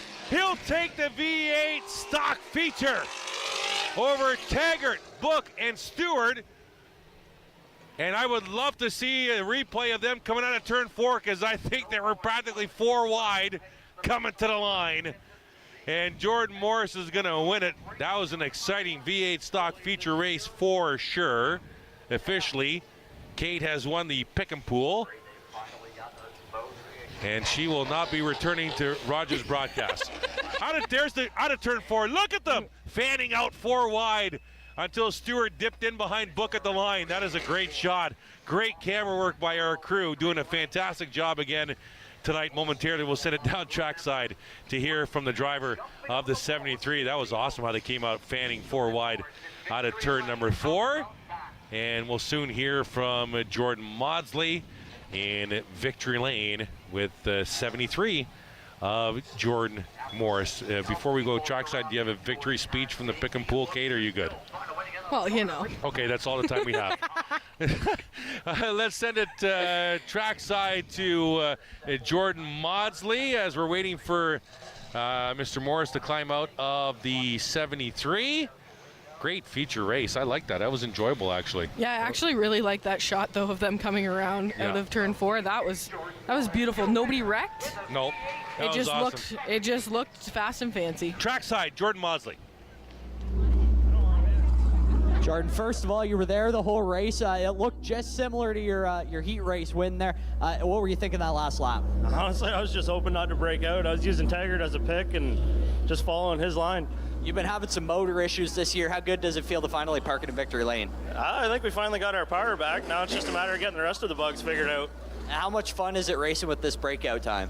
Honestly, I hated it at first, but now that we're starting to get the hang of it, it's not that bad. You got a lot of people you want to thank down here, Jordan? Yeah, we got Tush Real Estate, we got Arctic Snowplows, Waltz Towing, CarQuest, Ace Auto Parts, Jat Branding, and everybody else that's helped out. Jordan Morris with an excellent move to park his number 73 Dock Stater Property Maintenance V8 stock in Victory Jordan Lane. Morris takes the V8 stock, a feature. After the break, we'll go racing with the Super Stocks. Delaware Speedway Racing live on Rogers TV.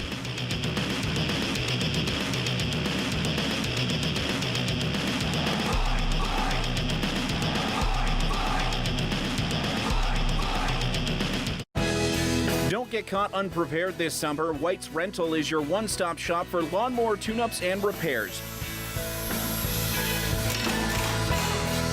You can visit us at our new location, 785 Little Simcoe Street. Hi everyone, my name is Dr. Mario Elia, and I'm the host of a new show here on Rogers TV that we're calling Keeping London Healthy with Dr. Mario. So tune in Wednesdays at 6:30 p.m. and we'll see you then. My daughter is 7 years old and has a frenemy. They have play dates that always end up in a fight or tears. This friend bosses her around and treats her poorly, but she still wants to be her friend. What's a parent to do? I would let them acquiesce to a certain amount, and then, when they're at this age, you still need to be supervising their play dates. So I might step in, not to correct the bossy child, but it's my child that I'm concerned about. I would just expose her to other people, teach her to have a voice, and let her know that she's got options.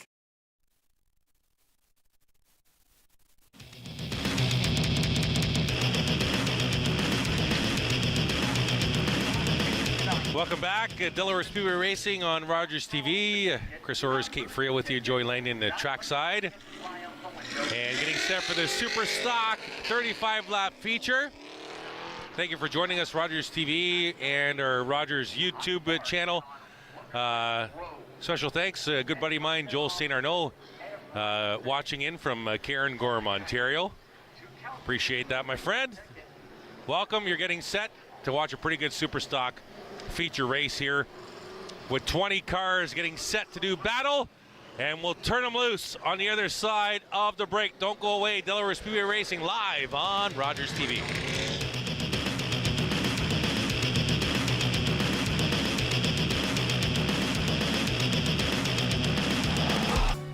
Do you have questions about menopause and the menopause journey? We've got you covered. Join us for the Modern Woman's Menopause Show, and hopefully we can give you some answers. And of course, my friends, don't forget to sparkle.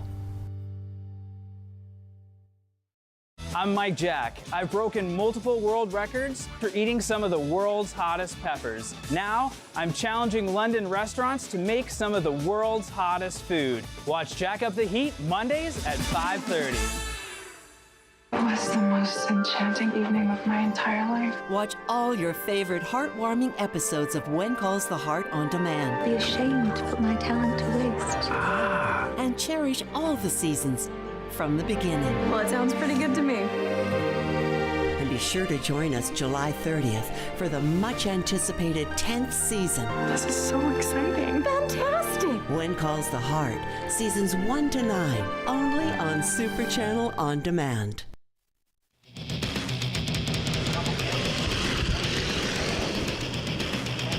Welcome back. Delaware Speedway Racing on Rogers TV on a beautiful Friday evening. Thank you so much for joining us here. And getting set for the Super Stock 35-lap feature. Chris Orr's, Kate Frio, Joey Langdon, Trackside. White flag on the speedway. Getting set to turn these guys loose. It'll be Brighton Dyson on the front row. Vanderwist and Van Steensel, row number 2. Getting set to do battle. It'll be Rickwood and Chenoweth, row number 3. McCullough and Zardo in row 4. Ramsey, hopefully he's got that 07 fixed up, was very loose in the heat race. Ramsey and Culver, row 5. Then it's Pitsno and Dewar, Verburn, Nagy, Lapsevich. The rest of the field getting set. Pace car on the pit road. They'll come around to the restart zone. Looking to fire the Super Stocks up. Green flag, we're racing from the half mile. Great jump by the front pair, and they'll stay side by side up the Delaware Hill and 2 and down the back. Bright on the inside, Dyson on the outside. Vanderwist and Van Steensel still side by side for 3rd. Pinsino all by himself in 5th for now. And the number 1 of Trevor Culver is definitely making moves on that outside lane. Yeah, Culver using that outside groove to his advantage around Rickwood. Now around Zardo. Zardo loose on a turn 2. Here comes the 1 of Culver down the outside. And Culver quickly into a battle for 6th. Sparks flying off the 7 of Vanderwist Jr. Out of turn 4. Sean Chenoweth now trapped on the outside in the 89. It's Bright out front now, followed by Dyson and Van Steensel, the front three trying to get away. Vanderwist being challenged by Zardo. Now Culver to the inside of Chenoweth. There's battles all over the half mile. Oh, Chenoweth and Culver just made a little bit of contact there coming out of 4. Front three, nose to tail, down to back. Bright, Dyson, Van Steensel. Great run by Connor in the 71 right now. Zardo's past Vanderwist Jr. for the 4th position. Chenoweth trying to shut the door on Culver, and he does so.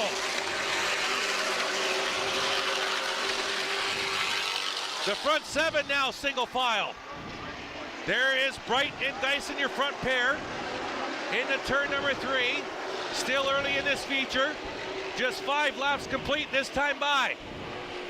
It definitely looked like the 89 of Chenoweth did get a little bit of loose coming out of turn 2 that last lap, allowing Culver to stick the nose in and run in that inside lane. Van Steensel staying with that front pair just off your screen right side.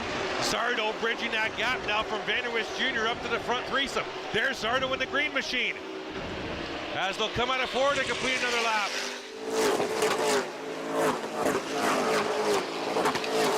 Chenoweth falling back a little bit, now under pressure from Rickwood and Dewar in a battle for 7th.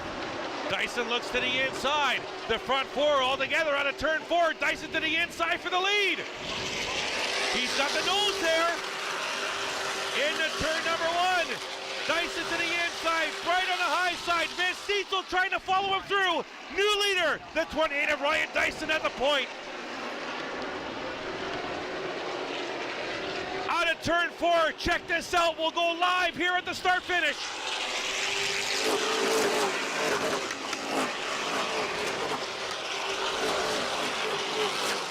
As they roar past the start finish line of the Delaware half mile, Dyson has left the field. He's out to about a 6-car length lead. That 28 on rails right now. Van Steensel side by side with Zardo for 3rd. Culver putting pressure on Vanderwist Jr. for 6th. As Ryan Dyson and that 28 is trying to leave this field behind. Bright all alone in 2nd, then Zardo in 3rd, Van Steensel in 4th, Culver to the inside of Vanderwist, but Vanderwist will take 5th.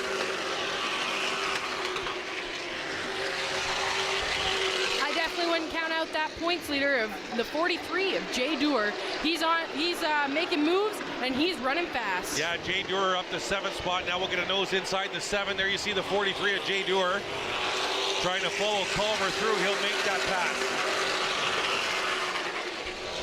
Dyson, Bright, Zardo, Van Steensel, Culver, your top 5. Then it's Dewar, Vanderwist Jr., Nagy, Rickwood, and Chenoweth. There's 2 distinct packs now around the half mile. The first pack, if you don't count the leader, has got about 11 cars in it. The second pack has 8 cars in it. As Pete Vanderwist falling back in the field now. There's the battle for 2nd. Zardo into 36 to the inside of the 45 of Bright. Right behind him, Culver to the inside of Van Steensel for position. And it looks like if Culver makes that inside lane work, Jay Dewar will follow through again. 22 laps to go. Dyson a half a lap behind that second pack. If he gets to that second pack, this will be a very, very interesting feature, how he tries to maneuver around those cars. Here is the Bright in the 45, Culver in the 1, Dewar in the 43, battle for 3rd. Culver, nice run out of turn 2. We'll get to the left rear corner panel of the 45 into turn 3. Culver trying to come to the front, and he's got Dewar, the points leader, coming with him. To the inside of Bright, the pole sitter. Meanwhile, Dyson a half a straightaway lead over Zardo. Culver up to 3rd. Dewar trying to get the 4th spot. There's the nose of the 93. Hello, Carson Nagy. Welcome to the front. Nagy's come from the back of the field.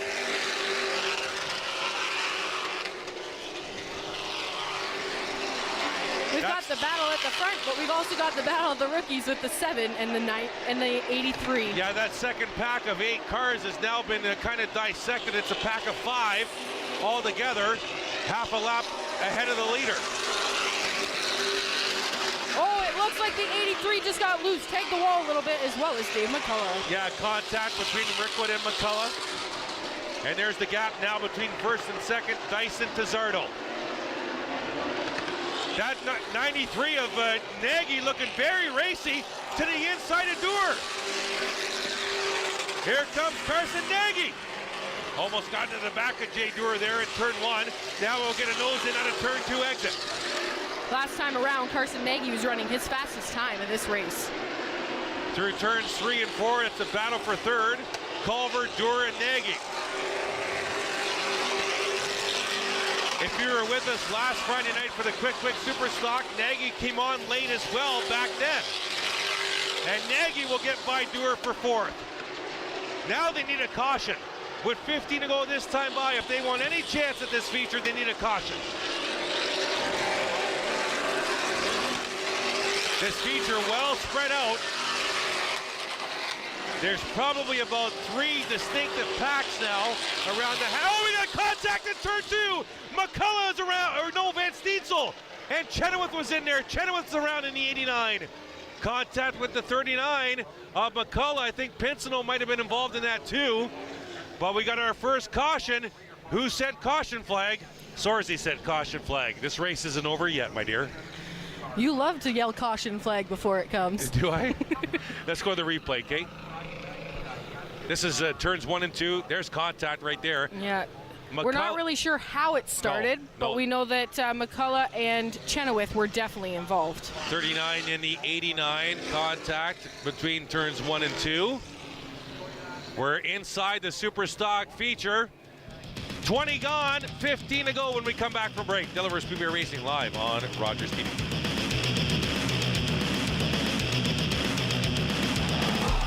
When you choose Pizza Hut, you're supporting a local, family-owned and operated business. We've been serving our community for over 35 years and take great pride in what we do. From our family to yours, thank you for choosing Pizza Hut and supporting local. Monday. My name is Philson Farah with Pillar Nonprofit as Program Leader of Birds Capital, and I am this week's guest of Pollinating Purpose.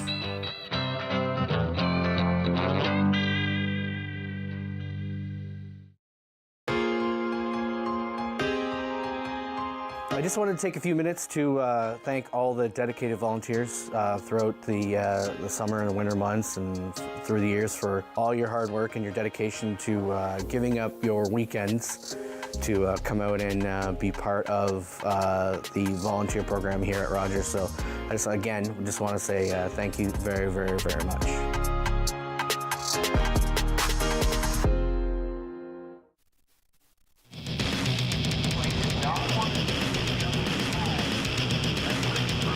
Welcome back, Delaware Speedway Racing on Rogers TV. Inside the Super Stock feature with 15 laps to go. We're under caution. Contact between David McCullough and Sean Chenoweth. And remember, we showed you the points at the start of the evening, and they were tight. Dewar, Culver, Nagy, Zardo, and Chenoweth. We know Chenoweth's been involved. As far as the top 4, they're all together on the racetrack. Zardo's in second, Culver's in third, Nagy's in fourth, and Dewar is in fifth. So they're all right there. They did get points from the heat races. We don't know the current points from the heat races, but the points battle getting even tighter, Kate. Yes, it's real close, and it's anybody's points battle at this time. If the one can get out in front and Dewar stays where he is, he may take the lead after tonight. And what a turn of events that would be on Trevor Culver Pack the Track night. Yeah, absolutely. He did win Trevor Culver Pack the Track night in 2022. Had about 300 family, friends, sponsors on hand, about 550 tonight in the 2023 version. Sean Chenoweth has just given his spot back. He goes on the high side of McCullough and looking maybe for a message here down the back. McCullough and Chenoweth fighting for position under caution. Heading into turn number 3 behind the 7 of Vanderwish Jr. And they're seeing who belongs where right now. Those are the 2 cars involved in the caution. There you see top of the screen. There they are, the 89 and the 39, trying to figure out what's going on here. White flag has been displayed, and Chenoweth goes up on the high row. He's actually going to be passing a couple of cars. He'll advance past the 7 as well. When they restart, he'll be on the outside of row number 4, which is not going to make the 7 of Pete Vanderwist Jr. happy, because that gives the 89 a row ahead spot on the restart when he should be behind the 7. So if they were to restart right now, the 89 would be on the high side of the 71 of Van Steensel. Starter Scott Mackey is not impressed by what's going on, so the yellow flag comes out again, and he's going to move some cars around. So we'll see what Scott does here at the flag stand. Looks like he's getting set to point here. He is pointing. He's going to point at the 89. 89 and the 39 are being sent to the back, I believe, as the incident cars. So both the 89 and the 39 are starting to adhere that call. I was wondering what was going to happen there, because they were the incident cars for sure. Now they're going to be able to battle themselves again at the back of the field. So I think the 89 may have pulled up beside the 39 to either voice his displeasure or say, if you're here, I'm here. Yeah, absolutely. Looking for the white flag this time. By now, they're very slow at the back. The 39 of McCullough hardly moving. Chenoweth's had enough of that, and he'll go past the 39 with speed to get to the back of the field. So some games going on at the back of the field between the 89 of Chenoweth and the 39 of McCullough. White flag displayed on the Speedway. I'm a little torn here, Chris. I want to watch the battle for the front, but I kind of want to watch the fireworks at the back. Yeah, absolutely. A week post Canada Day, and we'll still have maybe some fireworks tonight here at the Speedway. Ryan Dyson, your control car. Inside row 1, Lane Zardo outside. Culver and Nagy row 2. Dewar and Bright row 3. Van Steensel, Vanderwist Jr. row 4. Pincinel, Rickwood row 5. Out of turn 4, pace car on pit road, looking for the restart zone. They're in it. Looking to the flag stand. Green flag, we're racing. Zardo's ahead of the field. There's the split screen. Chenoweth and McCullough top left. The lead battle bottom right. Split screen on Rogers TV. And they'll fly down the back. Here comes Culver. Culver looking to the inside. We do have one car off the pace there at the back. There was some bumping and banging going on right off the restart. Culver trying to make it 3 wide. Lane Zardo's going to initiate the pass and will show a force of strength to grab the lead. The 36 at the point. Dyson drops to second. Nagy to the high side of Culver for third. Dewar rounding out the top 5. Bright, Van Steensel, Vanderwist Jr. and Pincinel behind that. Zardo across the line. And while Chris has got in the front, Chenoweth is on a mission at the back.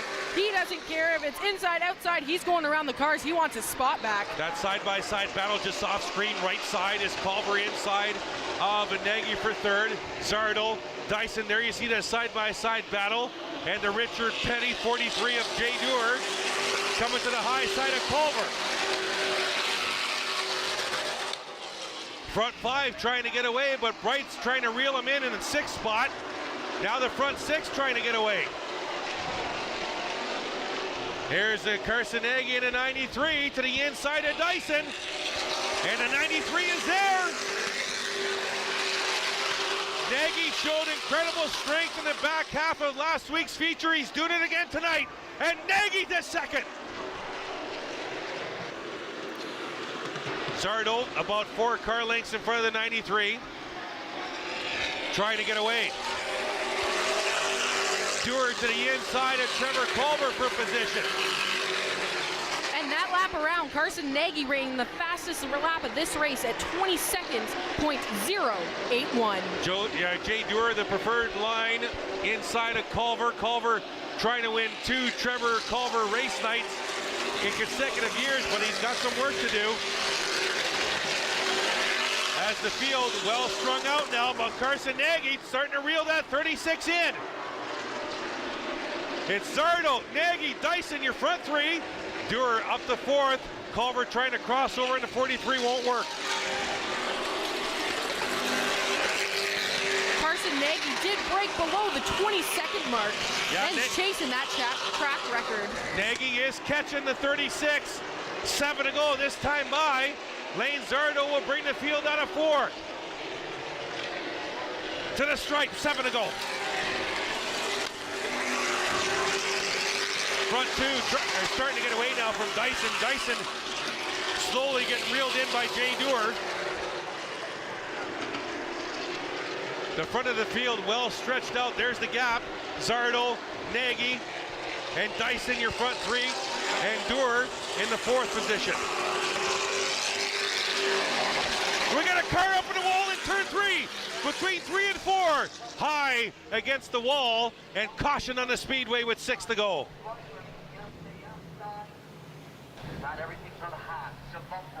That is the 14 machine.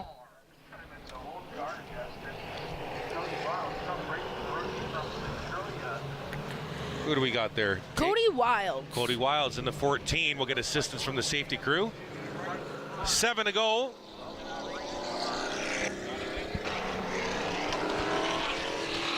So under caution again, super stock feature. It's a good one. We still got 7 laps to go. Coming up after the break, Delaware Speedway Racing live on Rogers TV.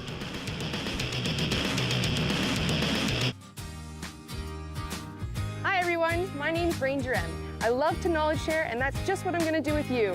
So come on, let's go learn with Ranger M.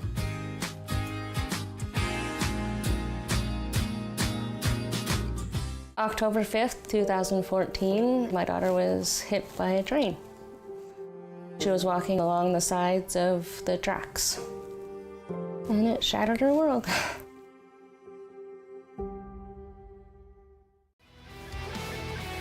Yeah, it's a relatively even start to this one here. Both teams kind of just bouncing it around between each other's side. Swordbird is going to get another beautiful shot right into the back of that fan shot net there off a nice counterattack opportunity once again there. And they struggle when it seems as though they play teams that have the same mentality and the same game plan.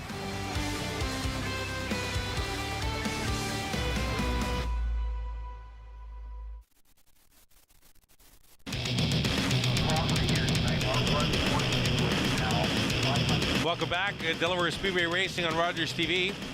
Chris Soares, Keith Friel, and Joy Langdon, Trackside. Cody Wilds, the reason for the most recent caution with 7 to go in this super stock feature. Where is Joey, by the way?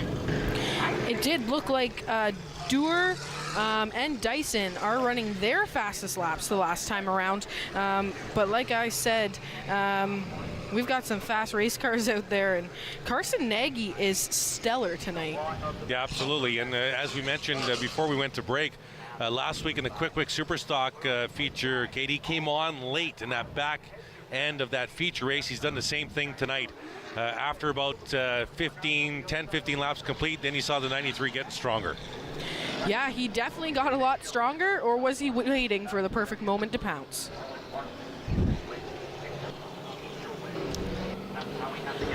Now we'll see how this gets set up as they are about to double up for 1 to go.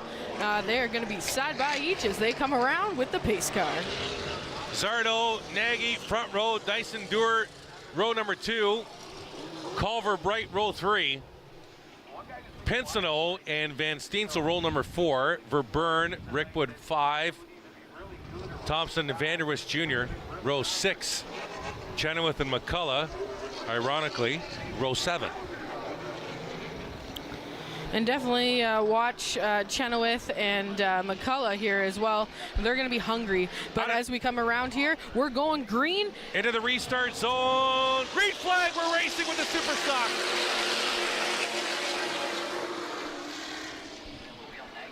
Side by side out of turn 2, down the back, Nagy on the outside, Zardo on the inside.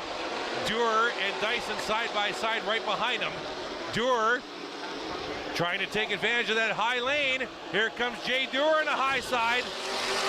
And Carson Nagy takes that lap. Still side by side for the lead. Good run by Zardo on corner exit. He'll grab the lead. Nagy tucks in behind him, crossover! Nagy with the crossover will grab the lead out of turn 4. Carson Nagy to the front.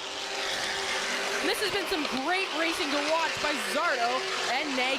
Here's Zardo. He's not done yet. He'll get to the inside. He'll get a nose to the left rear corner, pound the 93. Preferred lane to the 36.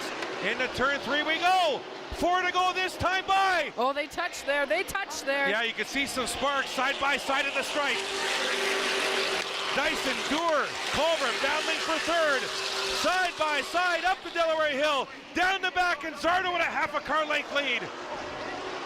Good recovery by Zardo after that beautiful Nagy crossover. The front five put a blanket on him at turn 4. 3 to go this time by.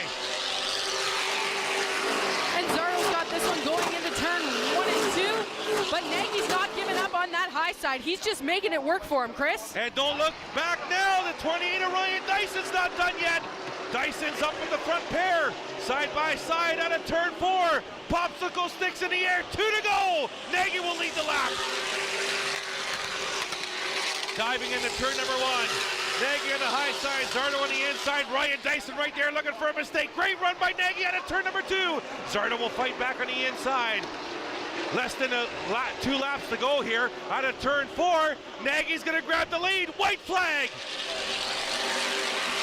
The front 7 all by themselves, nose to tail, up the Delaware Hill in turn 2, down the back one final time. Nagy, Zardo, Dyson, Doer, Culver, your top 5. Into turn number 3, Carson Nagy coming from mid-pack to grab the lead. Double checkers in the air for Carson Nagy in the 93. Followed by Zardo, Dyson, Doer, Culver, Pinsino, Verburn, Van Steensel, Rickwood are your top 9, and Bright will grab the 10th spot. What a feature race from the Superstocks. Yeah, Zardo and Nagy, they drove that awesome. That was so entertaining to watch, and there's nothing like watching some clean moves back and forth at this racetrack. Absolutely, that crossover by Nagy was very, very impressive. Momentarily, we'll send it down trackside to hear from Jordan Maudsley and the driver of the 93. As he comes to victory lane. Very impressive run by Carson Nagy. By the 93 of Carson Nagy, absolutely. Don't go anywhere, we'll go live down to victory lane to hear from Carson. And we'll wrap things up for another night here at Delaware Speedway. By the way, I stepped away for a moment earlier. What a crowd. The parking lot absolutely packed here at Delaware Speedway tonight. Yeah, so I guess the sponsors brought 450. Trevor Culver's got 550. That's a lot of people. Absolutely. Waiting for Carson to get out of the cockpit of the 93. A very impressive feature race win for Carson Nagy in that very tight points battle at the top of this super stock division here at Delaware Speedway. We'll send it trackside to Jordan Maudsley. Carson, first of all, you've been right there all season long. How good does it feel to finally park it right here? Man, it feels awesome. Those second place finishes really stung those few nights, but you know, we had a really good HumberviewParts.ca Camaro, and I wasn't sure how we were gonna end up tonight, starting back in 13th, and you know, we worked all day so hard on this thing, trying to get it good for tonight, and man, we did it. I gotta thank HumberviewParts.ca, the Fireplace and Patio Shop, Queenston Chevy, Fielding State Winery, RPM Racewear, P-Energy Performance, Quick Fire Starter, and everyone out here for coming out tonight. Carson Nagy, what a run in the 93 Inventory Express Superstock. Jordan, you got to ask him if it was... All right, there is your winner, Carson Nagy Superstock feature. We'll wrap things up from Delaware after the break. It's Delaware Speedway Racing live on Rogers TV.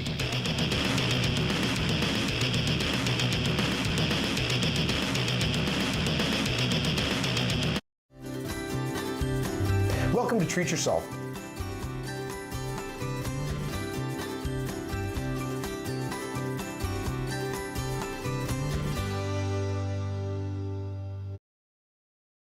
Every year, dozens of Canadians are killed or seriously injured because they take risks around railway tracks. Talk to your loved ones about rail safety. Visit StopTrackTragedies.ca. Welcome to the Nashville Municipal Auditorium, where an incredible music experiment is about to get underway. You gotta have a great chorus. Every time I step foot on the stage, I feel alive. We are here to make stars. We're showcasing the 25 musicians who will be placed into 5 bands. One group will be dubbed the Supergroup and win a recording contract. This is y'all's moment to launch your whole career. Bandit, the musician competition, premieres Saturday at 7 on Game TV.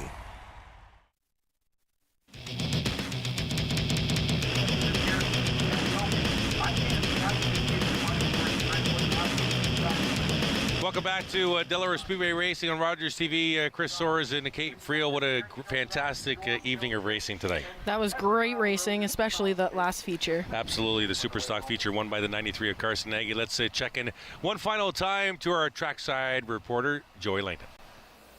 Thanks, guys. I'm down here. You can see the huge crowd is now filing into the track. I'm sure the number one team has already vacated their pit booth because they're expecting a whole horde of people at their little trailer. So, but what a fantastic night of racing. Every class, every division, every level, there was something fun to watch, front to back. I mean, tonight was one of those nights where you take a look at the track, you take a look at what's going on during the races, and even if you're not interested in the battle up front, there was something in that race for you. We saw in the Superstocks. We weren't interested in the battle up front? Okay. In 8th and 9th, we had Rookie of the Year contenders battling. We're interested in that? Okay. At the back, two guys with some real personal beef were battling, and they were being really physical about it. So it was one of those races where it's hard to take in all the storylines, so it's hard for me to summarize it all. But from the Bones, the V8s, the Supers, there was something for everyone tonight. And that's what we love about this style of racing and this level of racing, because it was just fantastic entertainment tonight. Back upstairs.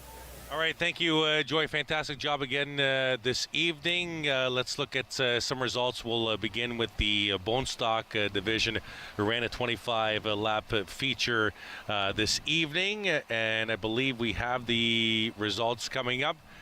From a 25-lap feature earlier tonight. And that Bone Stock feature was great. Joe Lawrence with a last lap pass on Jason Lovey to grab the win. Langford, Rabideau, Cox, your top 5. Great Bone Stock feature. Yeah, and then it was followed out by Nathan Rea, Craig Cole, Willems, Givens, and Clark. It was a great feature, and that's where I got my point number 1 on the night, Chris. You did. 38 cars in that feature. Then we moved on to the V8 stock, won by Jordan Morris. A very tight pack for the entire 25-lap feature.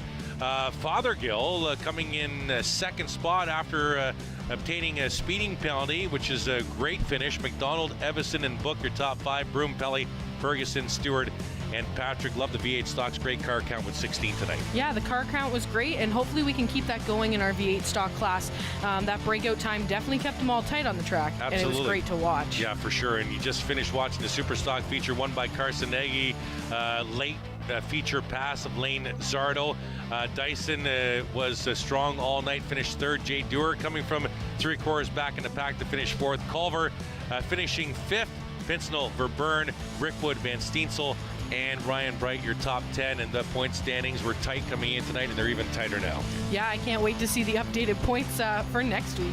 Absolutely. And speaking of next week, July 14th, we're back here with you with the Ontario Sportsman Series Late Models V8 Stocks. We're on the air with you at 7:30. Kate Friel, thank you very much for joining us. We appreciate it. Yeah, I hope I can do it again. Maybe we'll ground him again. Yeah, maybe we'll ground Kyle for sure. For everybody, for Chris and Jake in the truck and all of our volunteer staff, thank you for joining us for another edition of Delaware Speedway Racing here on Rogers TV. Join us next Friday, 7:30, with more racing from the Delaware Half Mile. Enjoy the rest of your weekend. Good night.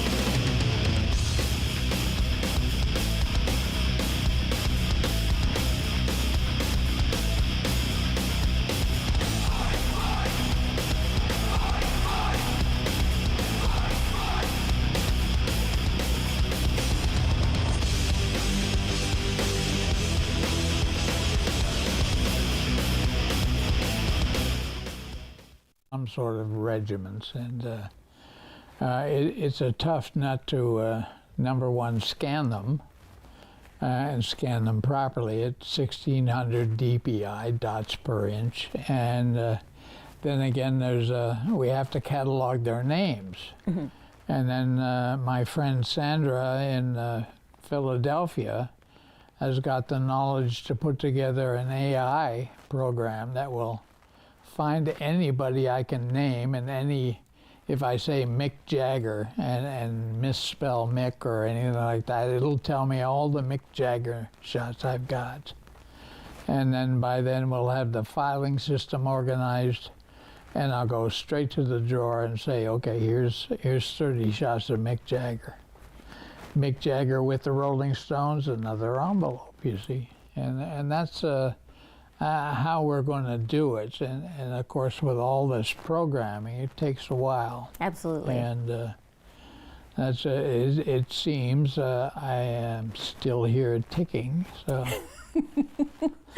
And we're so fortunate that you are. And so with the cataloging project, it's really about sharing what you were able to experience with, touring with all these incredible artists for all those years, with people who maybe will, especially with concert tickets not being $1 anymore, never get a chance to see what you saw, never get a chance to hear what you heard and experience what you've been able to experience. Yeah. And that's a lot of the reason why I did it and liked doing it, because James Burton's a very good friend of mine. He played guitar with Elvis, and I got to know him over the years, and I tried, because I'm in a publishing sort of interest level to a lot of book companies, and every time I mentioned James Burton, they just got quiet, largely because they weren't up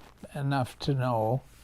He's a brilliant man on Telecaster guitar. He's been endorsing it since '53, and a close personal friend, and his wife Louise.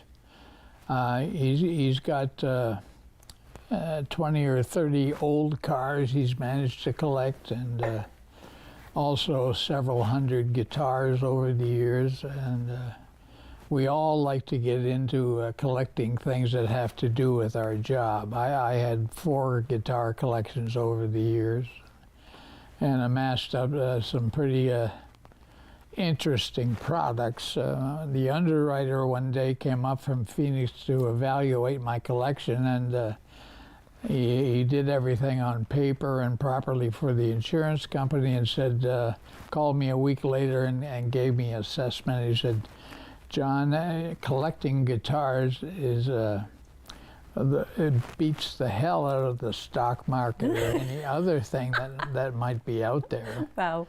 And you made more money just having them in your office and playing them yourself. So you play as well?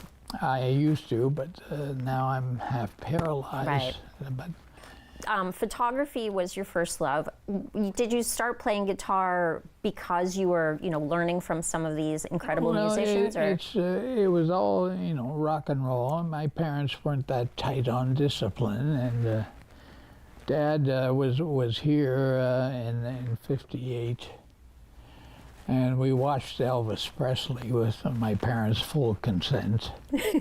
And my dad knew the weatherman at CFBL was a guy named Paul Soules. And Paul's still alive, living near Hawkesbury. And he actually had a bit part in one of the Spider-Man movies. Oh, cool. So. And he did my dad, who was an instructor at Centralia, which is an old Air Force base past Exeter. Mm-hmm. And that's all my energy came from my dad, because he was an avid amateur photographer and a music man on the radio, playing records for his son John, like Teddy Bear's Picnic by Les Paul, Mary Ford, and things like that, and I picked up on it all, and emulating my dad being on the radio and all that good stuff. That's the seeds for the start, and then rock and roll came along, and bang, I was right there.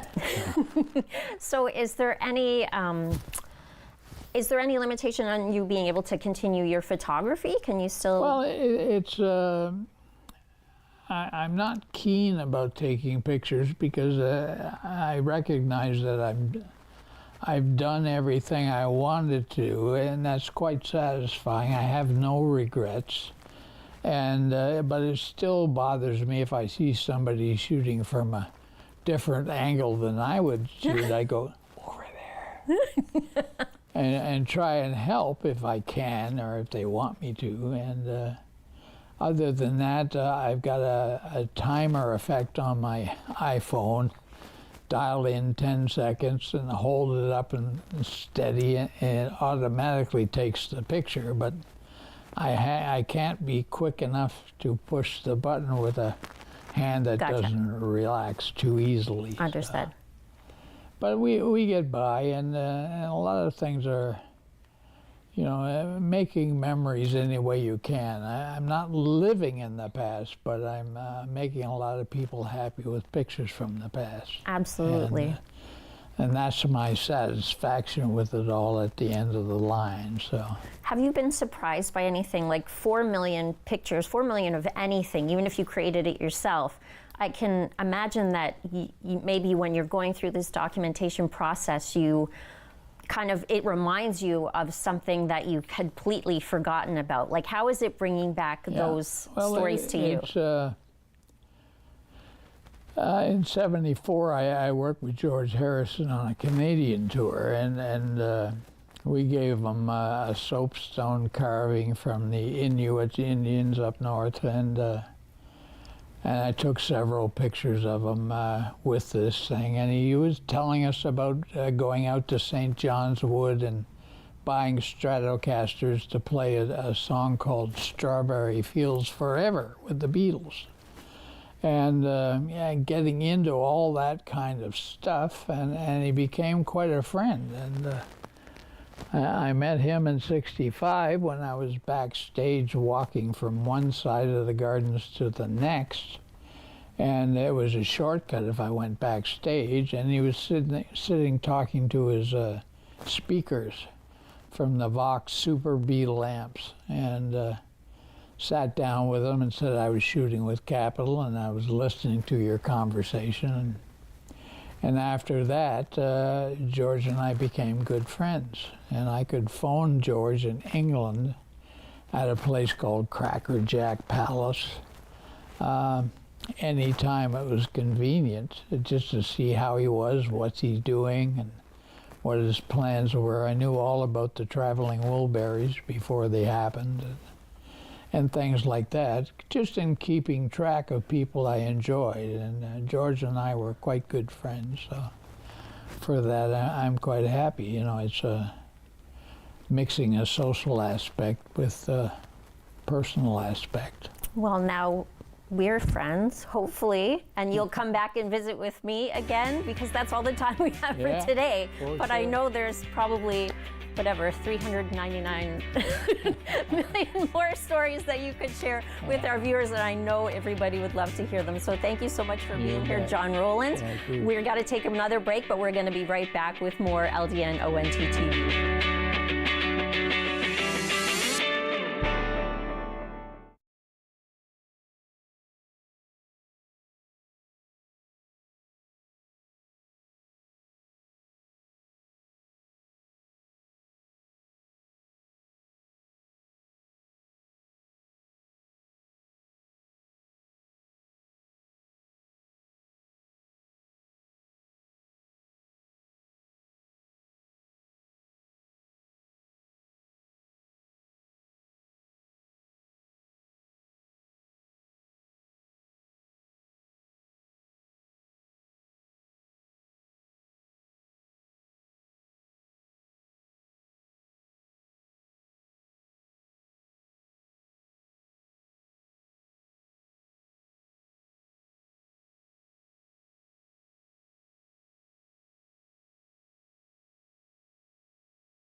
To LDN ONT TV here on Rogers TV.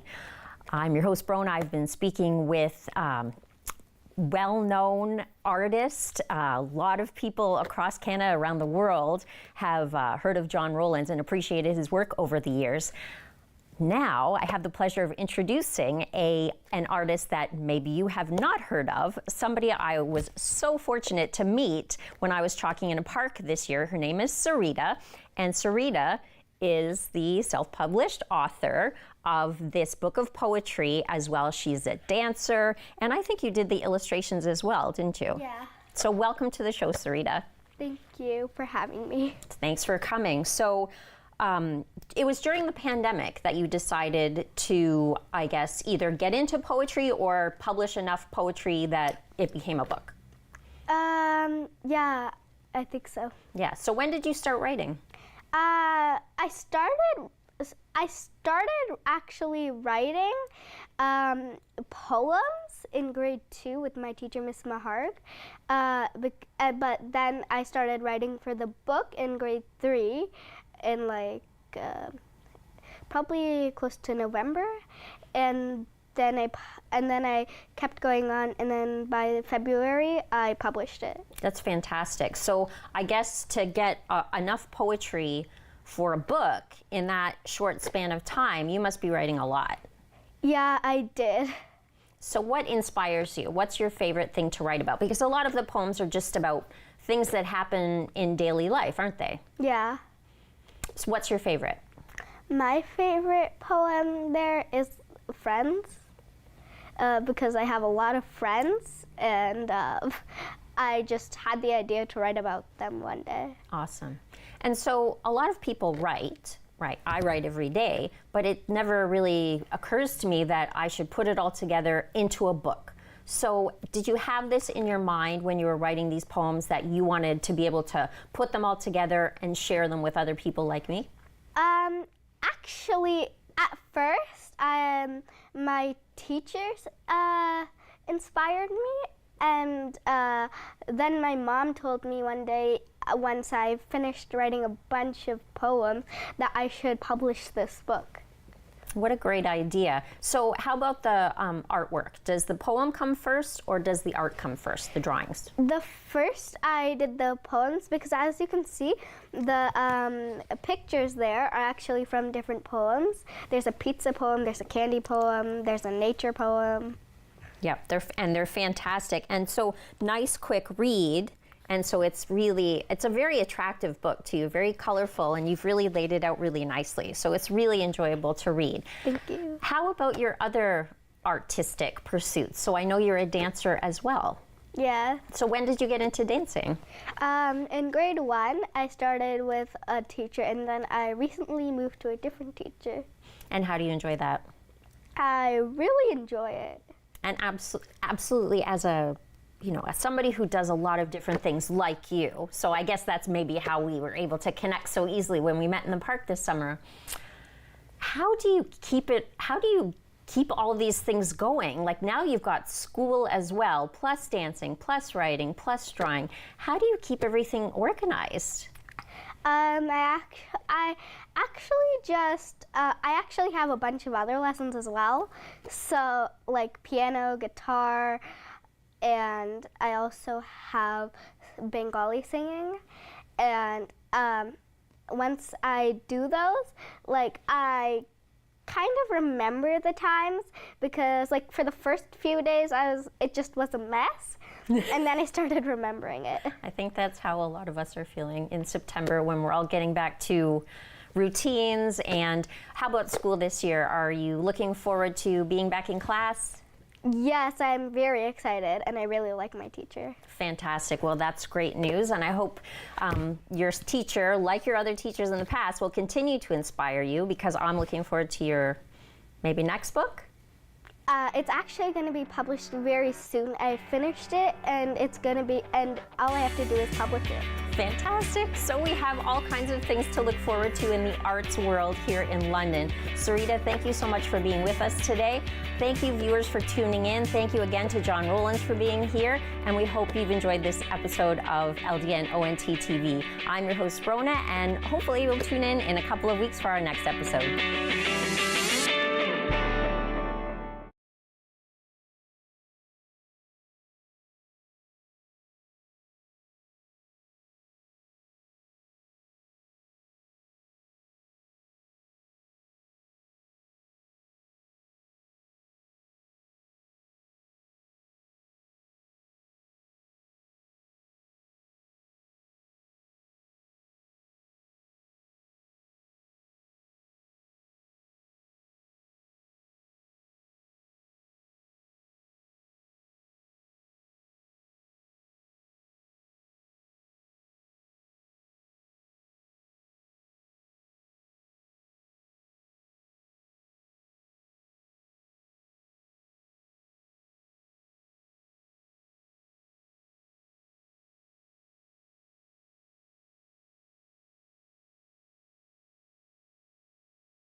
Jeff from Chillin' and Grillin' with Jeff here. Boy, do we have an exciting episode lined up today. We're over at Belfort Property Restorations. They've hooked up yet again with Preferred Insurance and are doing a great fundraiser for Child Can.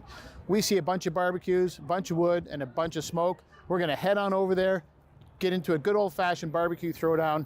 Two teams, one against the other. Who are the best barbecue cooks? Let's go meet the teams.